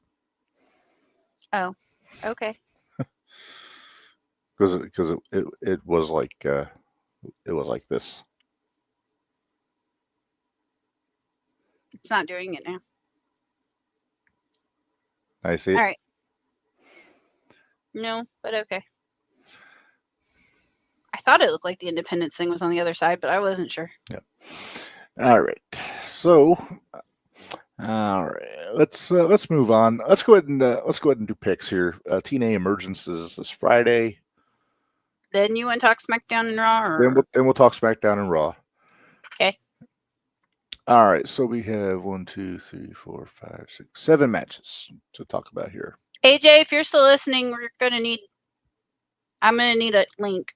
Hopefully, I don't want to have to buy it again. No. Oh, excuse me. All right. So, Hometown Man versus Ryan Nemeth. Ryan, no, wait, Hometown Man. I'm going Hometown Man. I'm going Hometown Man. Yeah. Wait, should I go ahead and do Ryan? Oh crap, I need to write this down, don't I? Probably should. Okay, hold on. Holding. So, Hometown Man versus Ryan. Okay, and we're both going. No, I'll go. you went Hometown Man. I'll go Ryan, just so we don't agree, because I don't want us to agree on that one. And there's another one later that I'd rather agree on. Yeah. All right. Next up, Mike Santana versus Sami Callihan. This should be interesting. I gotta What are go you Santana. saying? I gotta go Santana. Okay. I feel like Santana is on the fast track to that world title at some point. Well, I'm gonna say I think Santana's gonna win, but I'm gonna go with Callahan. Okay. All right. Okay. All right. We have a 1, 2, 3, 4-way tag match for the Knockouts tag team title. Oh boy. Okay. All right. So the Elegance brand is defending. Elegance. I believe it is Ash and Heather. Probably, and then I'm assuming What are they? Iconics. What used to be? What the is their name? the inspiration, 2 eyes. Yeah. Inspiration. Okay. Then you got Lei Ying Lee and Zaya Brookside. That's Zaya Lee, for those that don't know. Lee And Zaya and Brookside. Zaya Brookside. Team Zaya. Team Zaya. And then Fatal Influence. So I'm guessing Oh. this is Fallon Henley and Jasmine Nix. Yeah. Because JC is JC's not on this card, but she is the Knockouts champion. So it might be JC and Fallon. I doubt it. Probably not, but it could. Probably not. If they want the belts, that'd be the route I'd go. But I'm gonna guess JC's gonna be in the she'll be in the corner. corner. Yeah, Yeah. Because Ellie can still have M. she'll have M, and they'll also have their concierge at ringside. Mm-hmm. I got a feeling are we both gonna say Minderz Law here?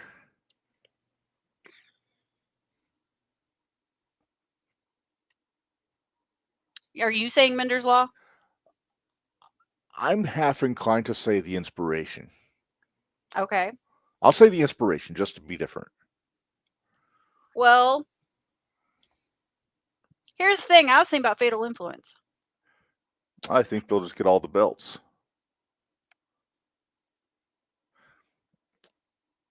Uh-huh. I feel like that's gonna, if they did that, then that would throw the fan base into a tizzy, because then NXT would have 3 championships and TNA wouldn't have gotten anything out of NXT yet. So they'd get the impression it's too one-sided, which I don't think it is. I'm gonna go Fatal Influence Okay. because I think something's gonna change later. Didn't you say Trick and Moose? Yep, we'll get there. Okay. All right. Next up, international title, no DQ, no count out. Jake Something versus Steve Macklin. Oh dear Lord. I was waiting for that reaction. Oh my God. Okay, something. Something's going to break. Yeah, something is going to break. Table, maybe the ring, maybe one of these guys' body. Next, yeah. Oh God. I hate you right now. I didn't book it. You had an issue. Take up a Dreamer. Well, that because I don't have enough issues with Dreamer already. I didn't know you had issues with Dreamer. Well, he has issues with ropes, so I don't know if he does anymore. I'm gonna go with Macklin. Okay. So with the no DQ, no count out, I'm gonna say something. I'll pick Jake. You're gonna say something? I'll say You're gonna something. say something? Okay. I can't believe I. Oh, Sean just said if Callahan loses, he retires. Oh, interesting. Okay. I can see it. I can see Santana winning. Callahan stepping away because Yeah. he's running Revolver. So maybe that's what he wants to get. I could see Callahan putting Santana over too. Yeah. Yeah. All right. Next up, X Division title. Leon Slater versus Cedric Alexander.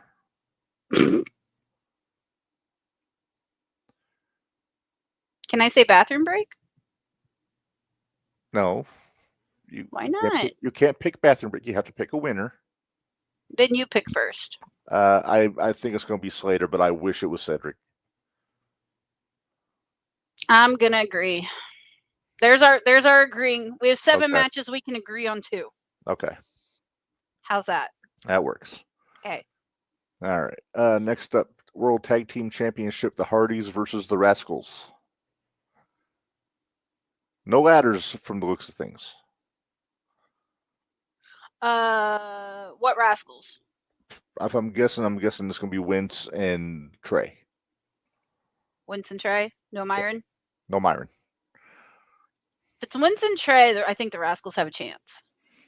Nothing against Myron. Nothing No, against course Myron at not. all. We love Myron. We love Myron. Myron's good. But here's my question. Mm-hmm. Is this the last pay-per-view before Bound for Glory? No, I think there's one in September. There is one in September? If I had to guess, I would say there's one in September. Because I don't think Hardys are gonna double check, find out. I'll double check. Because here's my thought process. I don't think they're gonna want the belts on the Hardys when they have the match with the Dudleys. Because you don't need the belts there. You don't need the belts for that. I'll agree with that, but You that don't need the belts. That doesn't mean that they're not going to though. Victory Road is September 26th. So we have in Victory Edmonton. Road. And Bound for Glory is on October 12th. So there is one more pay-per-view before Bound for Glory. Okay. I'm still gonna go with the Rascals. I like the Rascals. I'm going to say Hardys. Okay. Well, I didn't want us to agree because what we'll do is we'll go through, and then if there's one I think I want to agree with you on, then I'll go back and we'll agree on it. Okay. All right. We got main event Minderz World Championship. Trick Williams defending against Moose. Okay. Who you going with? Trick? I'm going Trick. I'm going Moose. Because my thought is, if Fatal Influence gets tag team women's belts, there's got to be a toss up. Yeah. So, how about this? Can I do this? Since we only agreed on one. Okay. If Fatal Influence does not win the belts, I'm going to go with Elegance. Okay. Okay. I'm going to put it in a little bracket. If a TNA team wins, it's going to be Elegance. Okay. However, Fatal Influence wins, then Moose wins. But if Fatal Influence doesn't win, then Trick wins. Okay. Well, Sean's kind of thinking how I'm thinking. He says TNA gets their titles back at Bound for Glory. Yeah, I kind of think that too. And I think that that spot's earmarked for Mike Santana to get that belt off of Moose or off of Trick. Well, and didn't Moose say he was taking a break? I thought Moose said he was going to take some time off. That's what and it's well deserved. Absolutely well deserved. Because not only has he been doing the TNA stuff, he's also been doing independent stuff, and he deserves it. Yeah, but yeah, they haven't said who is going to be like moving up to challenge JC. I'm going to assume it's going to be Masha getting a rematch, even though she just had one. But other than that, I'm not sure. What other strong woman is there though in TNA? I mean, if you want to go with the heel Tessa, but I don't know if they put the belt on her. You can't go with the heel. What about Indy? Well, Indy's an option. But she actually beat Tessa, so I could see her getting a shot. But again, she's essentially an NXT talent. I would think they'd want to go somebody a little more homegrown. That's true. I don't know. Guess we'll sit back and watch. That's what we usually do. Coming back to Masha, but we'll see. I like that Masha. Me too. Even though she was kind of mean to Natty on the Busted Open. Natty was kind of mean to her. Well, I need Bloodsport Natty more than what I got on Monday. Oh yeah. I don't need pushover Natty. No. Bloodsport Natty would have seen that kick coming. Oh yeah. and she would have taken her out. And taken her out. Yeah. So I must have missed something. Did Becky take a shot to the face from Maxine on accident? I don't know why. Because she was holding her face after she won the match. She might have been selling. I don't know. I had to watch highlights because I was at band practice last night and didn't get home until after halfway through the show, and then I haven't had time to watch it since I've been home. I just watched the high points. Yeah, well, that's the beginning and the end, basically. Well, there is the Bailey promo though. Oh, the Bailey promo. Yeah, that was good. Oh, and there's trouble with Io and Asuka and Kairi. I saw the finish of the match with Io and Roxy where there was some miscommunication there. Yes. Oh God. What? Sean. He said rumors are that Naomi may be pregnant. Oh, well, I know she was saying that Congrats, she wanted to. Jimmy. Great, another Samoan. Now. If it's a girl, they could have a tag team. She might have twins. Oh, jeez. That's runs- true. That it runs runs- in the family. It runs in the family. Oh boy. All right. Okay, well let's hit some talking points. All right. So the only two things we really have, we got to talk about this ESPN deal. No, wait. Did anyone catch Braun corpsing one night called Rita Walking Footlocker? Sure did. Sure did. Sean, yes, if she is pregnant, she will have to vacate the title. Yeah. And I don't know what they would do there. I'm assuming they'd have Stephanie against Roxy. No. I need to be Io versus Stephanie. Oh, Io versus Stephanie, but Roxy beat Io. But Io isn't Io the one that's supposed to have the match? Io was supposed to have the match with Naomi. Supposed to have her match last night. Right. So that makes sense then. Moving have Io and Stephanie Io and take the Stephanie. title, or they probably do some sort of fuckery ladder match or something. Probably something stupid. But yeah, so I guess we'll find out. we'll find out. You know, No, I guess Jimmy didn't proceed with caution. he did not proceed with caution. But jokingly, if it is true, good. No, Yeah, if Mazel it's tov. true, congratulations. Yeah. That was a word. I promise that was a word that got mumbled there. Wow. Can we talk SmackDown? Because Drew McIntyre almost got my hoot of the week. Let's talk SmackDown. What is on your mind about SmackDown?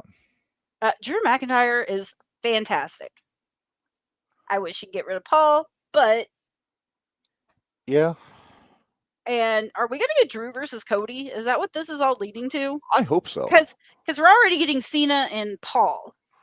So does Right. that mean we get Drew and Cody? I thought we were getting a tag match. I thought we were too, but then they said the tag match was going to be next week. Oh, okay. Well, this week. I thought. I didn't think they said in Paris. Okay. No, that was last week. Okay, so 'cause maybe we're that's how getting Drew- one-on-ones. Well, and I know they said Cena versus Paul for Paris. Was Cena in Paris when they were there on the European tour earlier this year? I thought he was, because wasn't he making a movie or something and he was Yeah, close? that's when he was in Belgium. Yeah, I Yeah. forget because if he was already in France, he wouldn't be back because that was supposed to be his last time there. No, well, they weren't in France. I thought they made it to. What am I thinking? They might have, but he wasn't in France. Okay. He wasn't there. Okay. Sean wants to know, when does he face Brock? I'm going to take a wild guess and say Perth at Crown Jewel. Think it's gonna be If- Perth? If not, they could stretch this out. They could stretch it out to Survivor Series. This could be Brock's or Cena's last match. Could be.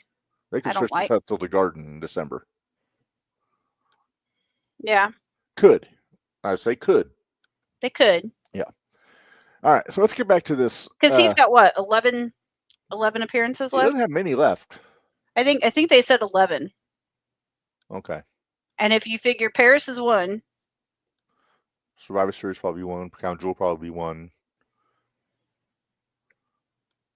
so that's 3 There'll have right to be a there. handful of TVs to build It's up. got to be a these handful of pay-per-views. TVs, or else it's I'm gonna. going to guess he's not going to be at Survivor Series. You don't Wait, think he'll no, he be- might. He may. It's a big show. He might want to do one more That's a Survivor big Series. show. Yeah. There is no rumor to that, Sean. WWE Nope, is running a It show. is. They are running a show on the same day as All In. I don't care. I don't either. I'll watch them both. Yep. I'll probably watch the WWE in live and then go back and watch AEW later, just because, $50 is $50. But I digress. I don't think it's Oh. as big a deal as it used to be. The counter programming. No, I don't think it is either. Tony Especially, might get heard about it. Ricochet might have opinions, but who cares? but even with streaming, because that's the beauty of it. You don't have to watch Right. it right when it's on. Because I if that agree. was the case, you and I would be in a lot of trouble. No, I'd have to have one on the TV, one on my iPad, one on the computer. watching. And then we'd miss something. Yeah. But it's kind of like LFG. I never watch it on Sunday. Never. I watch it No. Tuesday morning. And Well, that's so it's fresh in my head. So See, I can I never talk get to about watch it. NXT live. We got to watch it after the Yeah, fact. we always have to watch it, follow up because Same with Dynamite when we're doing the shootout. yeah, because I get right on that watching Well, Dynamite. I'll tell you what. By watch Dynamite, I mean I listened to Busted Open After Dark and hear what I missed. And... All right. All right, that Anything pretty else? well covers everything, I think. Okay, I was going to ask if there's anything else notable about SmackDown. I mean, other than they were celebrating. Chelsea Green took a birthday cake to the I face. saw that. And then she denounced Canada. Yes, she did. I think it was it Alexa's birthday? It's Alexa's birthday was Saturday. Like next day or something. Yeah. Yeah, it was Saturday. But it said congratulations, Charlotte, in big huge letters. And then at the corner it said, and Alexa, happy birthday. Nice. And anytime a heel takes a birthday cake to the face, it's just good TV. Yes. And birthday cakes and wrestling rings do not have a good record. The only thing worse is a wedding cake in a wrestling ring. Yeah. Sean has a good question, and we said we were going to talk about this. We're going to talk about this now, yeah. Yeah, let's go ahead and talk about this. Okay. Sean asked, "Are you going to watch the shows when they go on ESPN?" That is a good question. All right, so I feel like people are going to be down to come see me a lot more often. well, maybe. Let me read this thing that I found off of ESPN. They made a statement here. Okay. ESPN WWE reached landmark rights agreement as ESPN platforms become exclusive U.S. domestic home of all WWE premium live events, including WrestleMania starting in 2026. ESPN's direct-to-consumer service to stream all pre-release in their entirety, including WrestleMania, Royal Rumble, SummerSlam, Survivor Series, Money in the Bank, and more. So I guess Money in the Bank is one of the big five, technically. It's still the big four. Shut up. I know. Shut up, Money in the Bank. All right. Let's see. Statement from August 6th. ESPN, a subsidiary of the Walt Disney Company and WWE, part of TKO Group Holdings, Inc., today announced a landmark rights agreement as ESPN platforms, including the new ESPN direct-to-consumer streaming service, will become the exclusive U.S. domestic home of all WWE PLEs, including WrestleMania, starting 2026. This deal makes ESPN home to the highest-profile WWE events of the year. So this starts in 2026. Something that I did hear is some of these pay-per-views, probably not Mania, probably not the big ones, or some of them might air on ESPN, like the cable channel. Oh, nice. And then I don't know what this means for ESPN Plus. I think this is going to be a different streaming service than ESPN Plus. I think it's going to be something. Well, I would think though that if I'm one of those people that have the Hulu, Disney, ESPN, all of them. Yeah, but I think that's ESPN Plus though. If you have ESPN on cable, then you don't pay extra, is what Sean's saying. Okay, that doesn't do me any favors because I have YouTube TV. Right. All right. But I have like I said, I have the ESPN. I have ESPN Plus. I can live stream ESPN. Mm-hmm. So I'm hoping mine doesn't change a whole lot. We shall see. Yeah. I mean, regardless, of course, I'm going to pay whatever the price is because I want to see all of them. So. Let's see. Jimmy Pitaro is the chairman of ESPN. He wrote, quote, WWE has an immense, devoted, and passionate fan base that we're excited to super serve on our new ESPN DTC platform.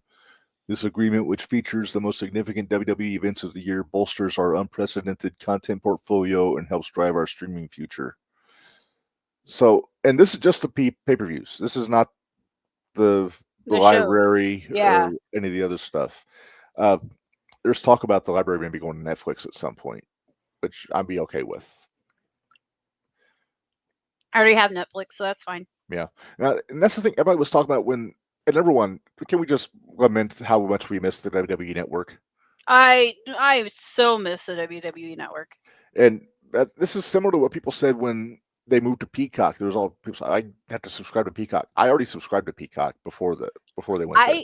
I hadn't, but I took advantage of when they did do that. Because remember, WWE said if you were a WWE Network member, you got it for half price. Yeah. So I got locked in at the half price thing. Mhm. So I only pay like $7 for Peacock. I don't pay So- much. I don't pay much for Peacock. All right. Mark Shapiro, who is the president and COO of TKO, said, quote, "We are proud to reinforce the E and ESPN at such an exciting juncture in its direct-to-consumer journey. WWE Premium Live events are renowned for exactly the type of rich storytelling, incredible feats of athleticism, and can't-miss cultural tentpole experiences that have become synonymous with ESPN. Through our UFC relationship, we have experienced firsthand how to transform. Oh, I'm sorry, I misread that. We have experienced firsthand how transformational an ESPN presence can be, and we know this will be an exceptional partnership at a time of great innovation for both companies." Now, it's funny they say that because they announced that all the UFC pay-per-views are going to Paramount Plus. Guess what? I have that one too. I don't have that one anymore. I actually canceled that one not too long ago. I still have Paramount Plus because that's how I get my CBS. Oh well, Because we're completely streaming right now there's not a at whole our lot. house. There's not a whole lot on CBS that I can't see on YouTube. To be honest with you. Well, but I don't have YouTube TV, so No, I'm talking about YouTube in general. well, yeah. But then there's another rumor that I saw floating around, Minderz. I think I shared it with you guys the other day. Let me find the post here. Update. The question: TNA and AAA possibly moving to Peacock.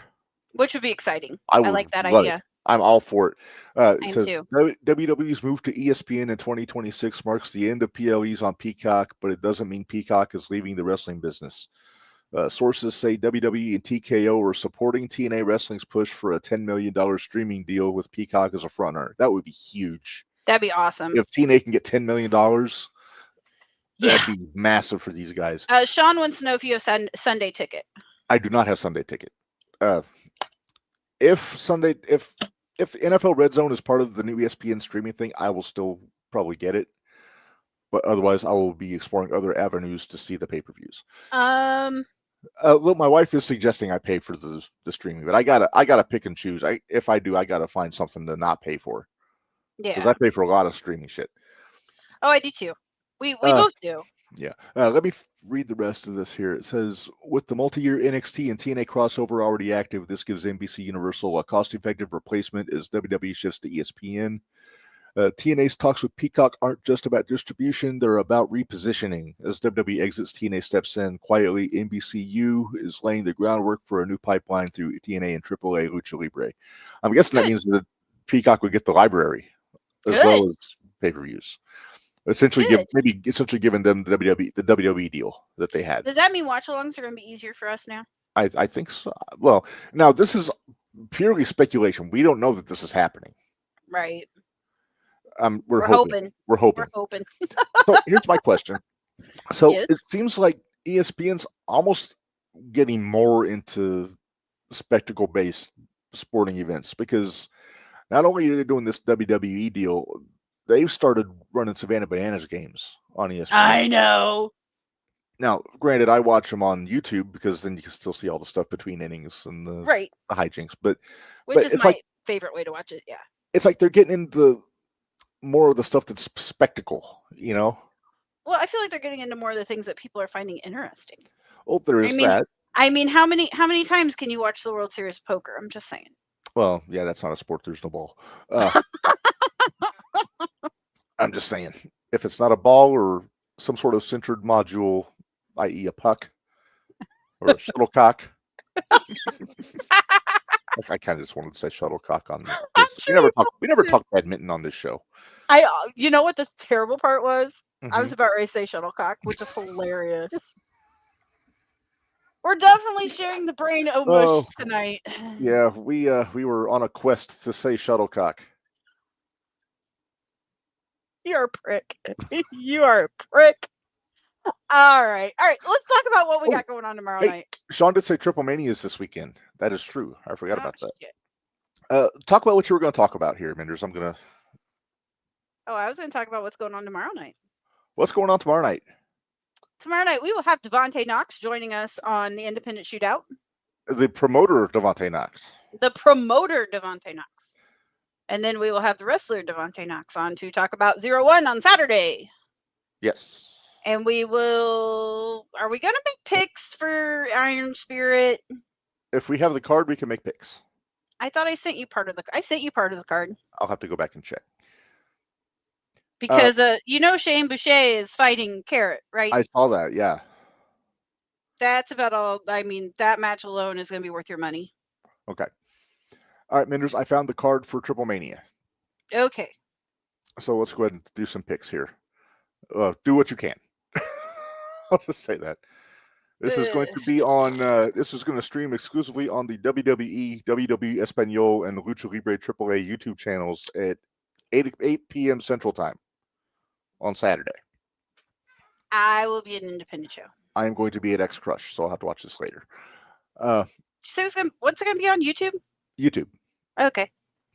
Let's see. So the full match card here. I'll start from the bottom. So they Because have, I'm going to know who these people are. Come on. well, first thing first, we have to make a pick on this because we don't know who's in it. But the Copa Bardal match, and they have a description here. In the Copa Bardal, or Bardal Cup for those English speakers, participants enter the match at timed intervals similar to a Royal Rumble match. Eliminations occur via pinfall. The last remaining competitor wins the Copa Bardal trophy. Okay, I like that. Yeah. Maybe that's how we should decide our first big decision down the road, Minderz.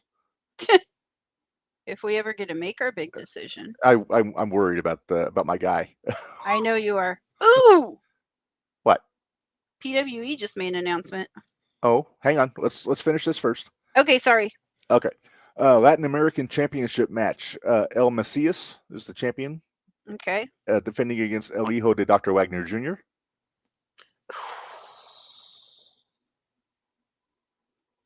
I'm going to go Dr. Wagner Jr. I like him. Okay. To be different, I'll say Macias, which is the former Ricky Banderas or Judas Macias from TNA. I'm not writing this one down because I won't know how to spell any of these names. Okay. There's a silent H in Hijo. Thanks, Captain Obvious. I knew that. No problem. All right. Reina de Reinas Championship Triple Threat match. This is the women's championship. Flammer, Flamer, is the champion. Okay. She's defending against Fabi Apache and Natalia. Natalia or Bloodsport Natty? It says Natalia, but this is a WWE website that's putting this card out. I'll go with Natty just for familiarity. I will invoke Minder's Law here. I'll say Flammer. Okay. All right. 6-person tag team match. 6-person. So it is mixed tag. So we got Judgment Day, Finn, McDonough, and Raquel Rodriguez on one side. Oh, crap. Hold on. What? No. AJ, don't sell Judas Macias short. That's Mil Muertes. Yeah. I didn't realize that. He's a former Wrestling Society ex-heavyweight champion, by the way. And Lucha Underground. Yes. I see. You have to give me some of these people I would know probably just because I used to watch a lot of Lucha Underground. But wait, who is he going against? El Hijo de Dr. Wagner Jr. Okay, sorry, Dr. Wagner Jr. I'm switching. But I'm going switching Mil to. Muertes. I'll go Hijo then, just so we can be different. Okay. All right, so back to the 6-person tag match. So we got Finn, JD, and Raquel from the Judgment Day on one side. They're taking on Nino Hamburguesa, which is baby hamburger, I guess, in Spanish. So cheeseburger. Teaming up with Mr. Iguana and Lola Vice. Oh, and damn. La Yesca will be at ringside. And who will be at ringside? La Yesca. The Iguana. Yeah, I know. Yeah, just making sure. Is the Copa, is that a women's or men's match? Do we know? The Copa Bardal? Yeah. Doesn't say. It might be mixed. Could be. Who are you going with? I'm going to go with the Nino Hamburguesa, Mr. Iguana, and Lola Vice team. Okay. And I'll go with Judgment Day then. Yeah. There's a lot of Judgment Day on this card. Well, there should be. Yeah. Wonder if Roxy will be at ringside for one of these. Oh, I'm sure she will be. All right. Next up, AAA Tag Team Championship Street Fight. Angel and Berto defending the Garzas against Pagano and Psycho Clown. Now, this is a street fight. I I'm gonna go Pagano and I- Psycho Clown. I think this is going to be our one that we agree on. Okay, because Pagano, he's a street fighter. So Psycho Clown. Yeah, they're both deathmatch guys. Yeah. Dude, Psycho had a match with Gringo Loco and GCW a few years ago that was just a friggin' banger of a hardcore match. Speaking of Gringo Loco, guess who sweet talked somebody into going to the Pena show? You hate me yet? A little bit. That's all right, though. It's Gringo and Camaro, dude. I I can't. know. I can't miss it. I can't. I don't want to, but I have to. Mm-hmm. All right. So we're both picking Pagano and Psycho. Yes. Okay. Then we got our main event, AAA Mega Championship Fatal 4-Way match. El Hijo de Vikingo defending against Dragon Lee, Dominic Mysterio, and El Grande Americano.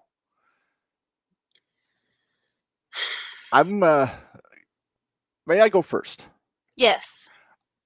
I gotta go Dom. I'm going to invoke Minderz Law. Okay. So you're going Vikingo. I'm going to go Vikingo. Okay. I just got a feeling that Dom could really make a meal out of having that Oh, belt with the Intercontinental belt. I think you could too, but but this is AAA, so you're not really going to get a one-on-one match. True, but we also got the rest of Judgment Day is in the building. That's true. I don't know how many Grande Americanos are going to be there. I'm gonna stick with Vikingo. No, that's fine. I'm just making my case why I think Dom's going to win. No, and I understand that. It's just I Yeah. just know that with AAA, all of Minder's laws may not apply. That's true.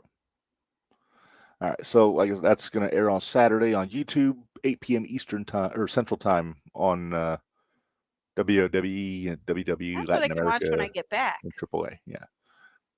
All right, Minderz. The only other thing I really had to talk about, and we don't have to get too deep into it, because we kind of talked about it during our headline segment, is Karrion Kross. I want him at Squared Circle. Me too. I could see him taking a significant amount of time away, maybe a year, and then I could see them bringing him back if he does a good enough job of getting himself over on socials and like outside of WWE. Sean says, according to Dom, Liv was mad when Roxanne lost the tag. Roxanne didn't lose the tag titles, did she? Well, yes, she Yeah. did. SummerSlam. Yeah, she did. Well, that's according to Dom. I need to hear that from the Liv's mouth. Right. That's according to Dom. Right. Karrion Kross. That he can make a killing on the indies though. Oh yeah, I'll bet He his, could make his a asking price killing. on Sky High. I Both of them. don't Him and Scarlett both. I don't care. I still think he could make. I would almost venture to guess he might be able to make more than he was making with WWE. He might. You never know, especially if he's selling merch and doing Yeah. appearances, meet and greets, all that kind of stuff.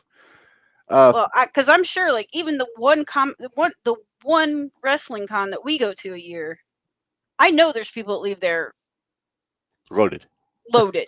Yeah. It's a good So It's a good hustle if you're a vet. it is. Make good It's money. a real good hustle. Yeah. Um. All right, let me ask you this.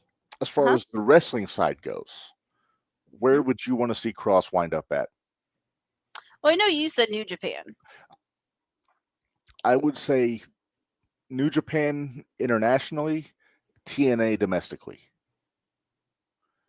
Wasn't he at TNA though? He was a TNA like a few years ago. But isn't that too close to WWE? That's the problem. It might be. I also, and you made a good point about Maple Leaf Pro. Let's say Maple Leaf Pro. I could see him making a run there. I could see him doing something more like territories, like Maple Leaf Pro, GCW. Dreamwave, GCW. You know he's got ins with GCW doing the Bloodsport stuff. right. Sean says, does he come back to W? I think eventually he will. I don't know when. It depends on how sweet it depends on how And- sweet he makes it. And it depends on if this is a work or a shoot. Right. We don't know for sure that he's actually gone. This might be an elaborate story. Right. Might be. But the problem is that since they did it with Truth, we're They going to did be do it with expecting it every time. That's the thing. I think So- that's why they wait. In my opinion, I think they're kind of dumb to do it again with this close. Cross. Yeah, to do it That's again this why. quick. That's why I think if this is something, maybe this is something they just tell him, go learn a new hold, and your spot's waiting for you. Yeah. So he goes around, does this thing all over the place. Then, like I said, a year or so from now, maybe they bring him back. Can I tease you with a good time? Please do. Tom Latimer versus Karrion Kross. Yes, please.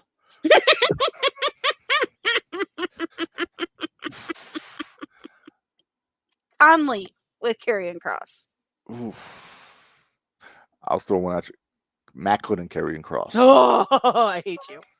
Hate you. I hate you. I hate you. Minderz and Karrion Kross. That's the thing. That's my next question was, who do you want to see the guy work with? There's so many people, and that's the reason. Camaro and Karrion Kross. That's Leonard. the thing. Leonard. Leonard, book it. That's the thing, though. I mean, honestly, right now, if he's not under any contract, Yeah, because his contract expired. He's not under anywhere. no complete. He can go anywhere. He can do whatever he wants right now. He can. If it's legit. Like I said, there's not a non-compete on him. There's not a non-compete. No, because his contract expired. So this is what I'm thinking. I would almost think he would be better off to go to do the independent stuff. Do GCW. Do JCW. House of Glory. House of Glory. Do like we said, Dreamwave. Well, I would say hybrid. I don't think hybrid can get him. No. Pro Wrestling Glory. Maybe.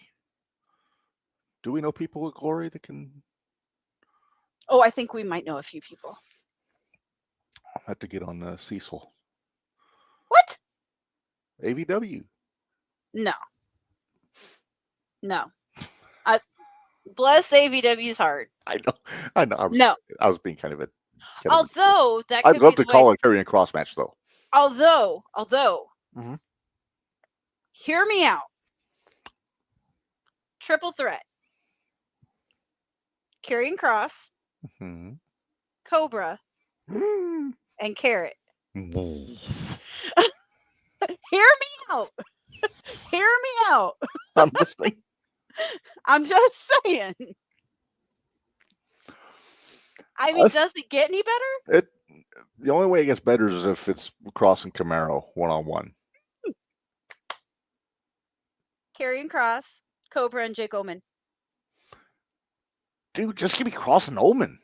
Right? Or Kross and Cobra. Oh, Kross and Cobra. We're getting ahead of ourselves here, Minderz, in a bad way. We are, because we're really teasing ourselves here. It's too late in the evening to get this excited because then I won't fall asleep. Right? Visions of house fights dancing in my head. House fights. I mean, because Dijak's he's pretty regular on the Dreamwave. Yeah. On the Dreamwave deal now. Can you imagine if Karrion Kross falls under the wit and charm of a Sidney Bacabella? Oh, dear God. Or if he just starts throwing Sidney Bacabella? That'll work. That'll work. But yeah. So yeah, the world is Kevin Kieser's oyster right now. It really is. Plus, he's got this book just came out. Yep. It's available on Audible, so I'll be getting that once I get. Well, get and then some you money. think, but then I mean, go down and work with Fonzie at his Cool. promotion down there. I'll bet Mark Henry will book him for All Caribbean. There you go. Or go to Revolver. Go do these other things. Enjoy it. Enjoy what you're doing. Okay, I'm going to throw this out there. What about Scarlett? What's she do? Does she get back in the ring regularly? Because she can go. She just hasn't had to. Or is it she and Kross is still a package deal? I think they should be a package deal. I mean, really do. They're a winning act. They especially on the work, indies. and they work so well together. Maybe I mean, I we'll get know they're married, but we might get they a mixed tag eventually of Mansoor and Steph DeLander against Kross and Kross and Scarlett versus Scarlett. Camille and Tom. Oh. You suck. You suck.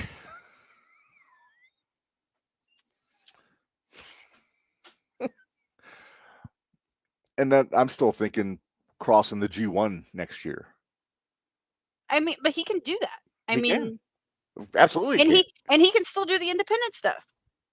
Like Yes. I said, Anywhere but AEW. anywhere but AEW. Please don't go to the land of the ruin. I'll bet Cross could make a pretty big footprint in MLW. Although, I mean, there's plenty of opponents I'd love to see in AEW. if Tony's willing, he needs to make that a fat check though. It's gonna be a fat check. It's got to be a fat check. But there's got to be something where he's got to have good matches for him though, and good booking. I know. You're so funny. You hold out hope. I know you hold out hope, but you're so funny. I mean, Did you know that ain't how gonna many happen? times- how many times do we say it, Minderz? We are high on a lot of the talent in AEW. Oh, we are. It's not the talent. It's not the talent's fault. It's the booking. No. I mean, look at a Jay Lethal match and look at fucking Mark Briscoe. Look at Camille. What Camille could have been. Yeah, we talked about that earlier. I think that's the one that irritates me the most. Is Camille. Because it was immediately put her with Monet. Yeah. They didn't even give her a chance by No. herself. I know they kind of teased it a few years ago when Thunder was the champ and Camille was the NWA champ, and she was like at ringside for something. But Yeah, Tony never they never- pulled the trigger on it. Never pulled the trigger. And Camille could hang with everybody on that women's roster. She could beat everybody on that women's roster. That's like how Shelton Benjamin could beat the entire men's roster. Mm-hmm. That's Camille in the women's division. I know if they're booked properly. If they're booked properly. You know, I will say though, They haven't completely ruined Shelton yet. not yet. Thank God for Lashley and MVP. That's all I gotta say. And MJF. And MJF. Although he's not with them anymore, but Oh, is he officially out of the group? I think he's officially out. MVP. I saw where Lashley goozled him. Well, an MVP kind of, Give him the kibosh. yeah. Sean, Oh, what'd he say? stop it. No, I'm deleting it. Put user in time. We have a. I What? didn't know we had a button like that. I What? like that button. What? We could put a user in timeout. Really? That's what it says. Click on the little three dots. It says Where? put user in timeout. Like on his where he commented, Oh, wow. you can put user in timeout. Yeah, I got options, delete comment, put user time out. We're not going to ban user and delete comments. 'cause we No, like we're not Sean. going to ban anybody. And we're But not. Sean, It's going to take. quit putting up spoilers. I'm gonna make a rule, Minderz. Huh. 2 spoilers. First spoiler gets deleted. Second one gets deleted. Timeout. And timeout. Mhm. Sounds good. Because we have to have accountability. We do. Although have technically to that see wasn't how a that- spoiler because it's Jade and Julia. It's SmackDown. Yeah, but though I already deleted the other one. He already put up a spoiler and I already deleted it. Oh, I missed that one. But Jade and Julia as a group, I don't know. I'm not with it. I'm not with it Too either. different. I think Jade needs to be by herself and working with veterans. Yes. And Julia's very good. I like Julia. But Julia's number one, she's a heel. right. And number And two, Julia's fine. and I don't leave think her- Julia can carry Jade through a match, though. No. It's the same thing we said about the match at SummerSlam. You had the blind leading the blind, pretty much. Mm-hmm. Now, that said, I Not good. do still want to see Lyra and Julia for the You U.S. see title. Lyra and Julia? Okay. Sean wants to, does Jade turn heel? Eventually. Eventually, yeah, but I don't know when. I'm not sure when. If she does, it'll be probably turning heel on Bianca, Or Bianca turning heel on Jade. or it might be Jade turning heel on Charlotte, because Mark Henry is gung ho that there needs to be a Jade Charlotte match at WrestleMania. Why? Star power, I guess, but Mark, bite your tongue. but I love you, but bite your tongue. if anybody's gonna pull a good match out of Jade Cargill, it's gonna be Charlotte Flair. Or Bailey, or Becky, or Rhea. Well, yeah, but they're all on Raw. Jade's on SmackDown with Charlotte. Well, as long as Charlotte's in that tag team, She ain't doing nothing one-on-one. I'll bet Alexa could get a good match out of Jade. I Because bet she could too. Alexa can bump her ass off. Mm-hmm. And that'd probably be fun for Jade because she can toss Alexa around. Yes. Lady Eat. Yes. Rep, stop it. I don't know. Rep, it is almost 8:30. All right, so we're gonna get out of here for today. Thanks again to the X Bombers for surprising everybody jumping on impromptu. It was literally like 3 Impromptu. hours ago we found out about this. 3 hours wasn't before even- showtime, No, it wasn't. It wasn't even that early. like 2 hours. It was like an hour and a half. So don't forget tomorrow night on the Shootout we'll be joined by Devontae Knox talking about the Alzheimer's show. Iron Cakes. Iron Cakes. You know what? Can we just put ourselves over for how good we are at branding? Got Iron Cakes, got Hellboy the Bellboy, Blue Weenie. Blue Weenie. You know what, though? Out of all the names that we've given people, Iron Cakes is the only one that's not, like, Insulting? insulting. Man, and if some people knew the other names that we can't put out there in public. Like the one that I subtly threw out there during the show that made you giggle? Uh-huh. Yeah, that one. Those ones that we can't put out in public, Mm-hmm. but it is what it is. Does he know about that, by the way? Nope. And we're going to keep it that way. All right, fair enough. But All I'm right. sure you popped Hoot Hall. So Oh, I'm sure. I'm probably a cheeky bastard in the eyes of our friend Ubangi. I'm sure you got called a cheeky bastard. I When am is Forbidden Door? Let me check that real quick before we go That's there. September, I think. Sometime in September. Forbidden Door is Sunday, August 24th. So it's coming up. Oh shit. So, I don't think they have a matches, do they? I don't think so. Let me see if they do. Let's throw because we're taking a couple weeks off here after this. Before We're taking 2 season weeks 6. off? I thought we were only taking a week off. That depends. Let's see. We're taking this week off. Yeah, next week we will Then- not be on. Right, and then the week after that is the 26th. And wait, hang on. We can't take too many weeks off because we've got We're coming. If we come back on the 26th, that's 2 days after Forbidden Door. okay. So Athena, let's do the 1 week. We'll take the 1 week off. Okay. Because yeah, we got Heatwave too. Yeah. And versus Sean Tony, says Athena Swerve versus versus Okada. Tony and Swerve versus Okada. Feel bad for Swerve.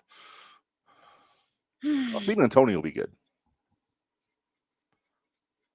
I hope Becky. Billy's there. Okay. So I really like Billy. so what we'll do? Why don't we do this? So we'll take next week off. Okay. Season 6 will kick off on the 26th, but in between there, like on Saturday.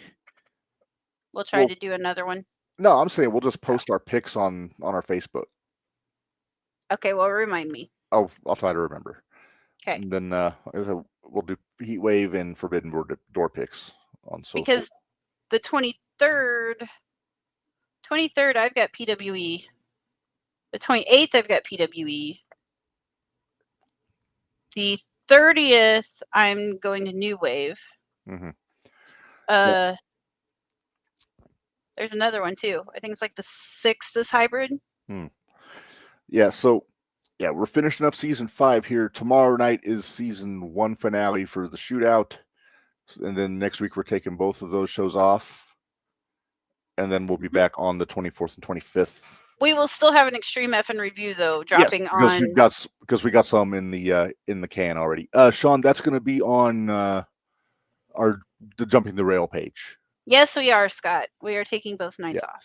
I've got a lot of rehearsing. I've got 3 gigs in one show at the end of August, and I got a lot of days I got to go rehearse. And when you have 3 or 4 podcasts in a week, it doesn't allow for that. So I got to have a little bit of extra time there. We'll see. Maybe Wednesday. You want to see about getting a special guest and guest co-host? I might. Do you trust me to find one? No. Not if it's the same damn freaking I'll get Keith co-host Smith had Jr. last time. I'll get Keith Smith Jr. Oh, jeez. No, I'll get Joey. Oh, God. Don't do that to me. Don't do that to me. Okay. We'll discuss. Well, we'll see. We'll I might not make the decision till later. I might at least come on and give a recap of what happened in 01 and Iron Spirit. I might just do it myself. maybe you and Barry or something. Yeah, maybe in the head you bang me. Yeah. All right, we'll figure it out. But stay tuned for on all of our socials. We got the JTR Podcast Network page, Jumping the Rail page, Independent Wrestling Shootout page, and Extreme Myth and Review page on Facebook. Find us. Find us. We're not hard to find. Just don't find us on Twitter because we don't have Twitter anymore. Nope. We are on Instagram, though. Jumping the Rail, JTR Podcast Network on Instagram. Sounds good. All right. Well, Minderz, we're kind of stalling. We are. So let's say we get out of here. It's getting late. I'm getting hungry. Me too. All right. Thanks, everybody, for joining us. Again, thank you to the X-Bombers for hopping in with us. Go check out the video on YouTube. Get those views up. Please do. It's so good. And subscribe to their sticker club. Don't forget Frank Wyatt's in it. Frank Wyatt is in it. That might mean more to people on the Shootout. I know. audience We'll than, make sure to say it tomorrow too. Yes, we will definitely. All right. So until next time, from Minderz, this is Reb reminding y'all life is hard, work stiff. We'll see you guys next time. Thanks, guys.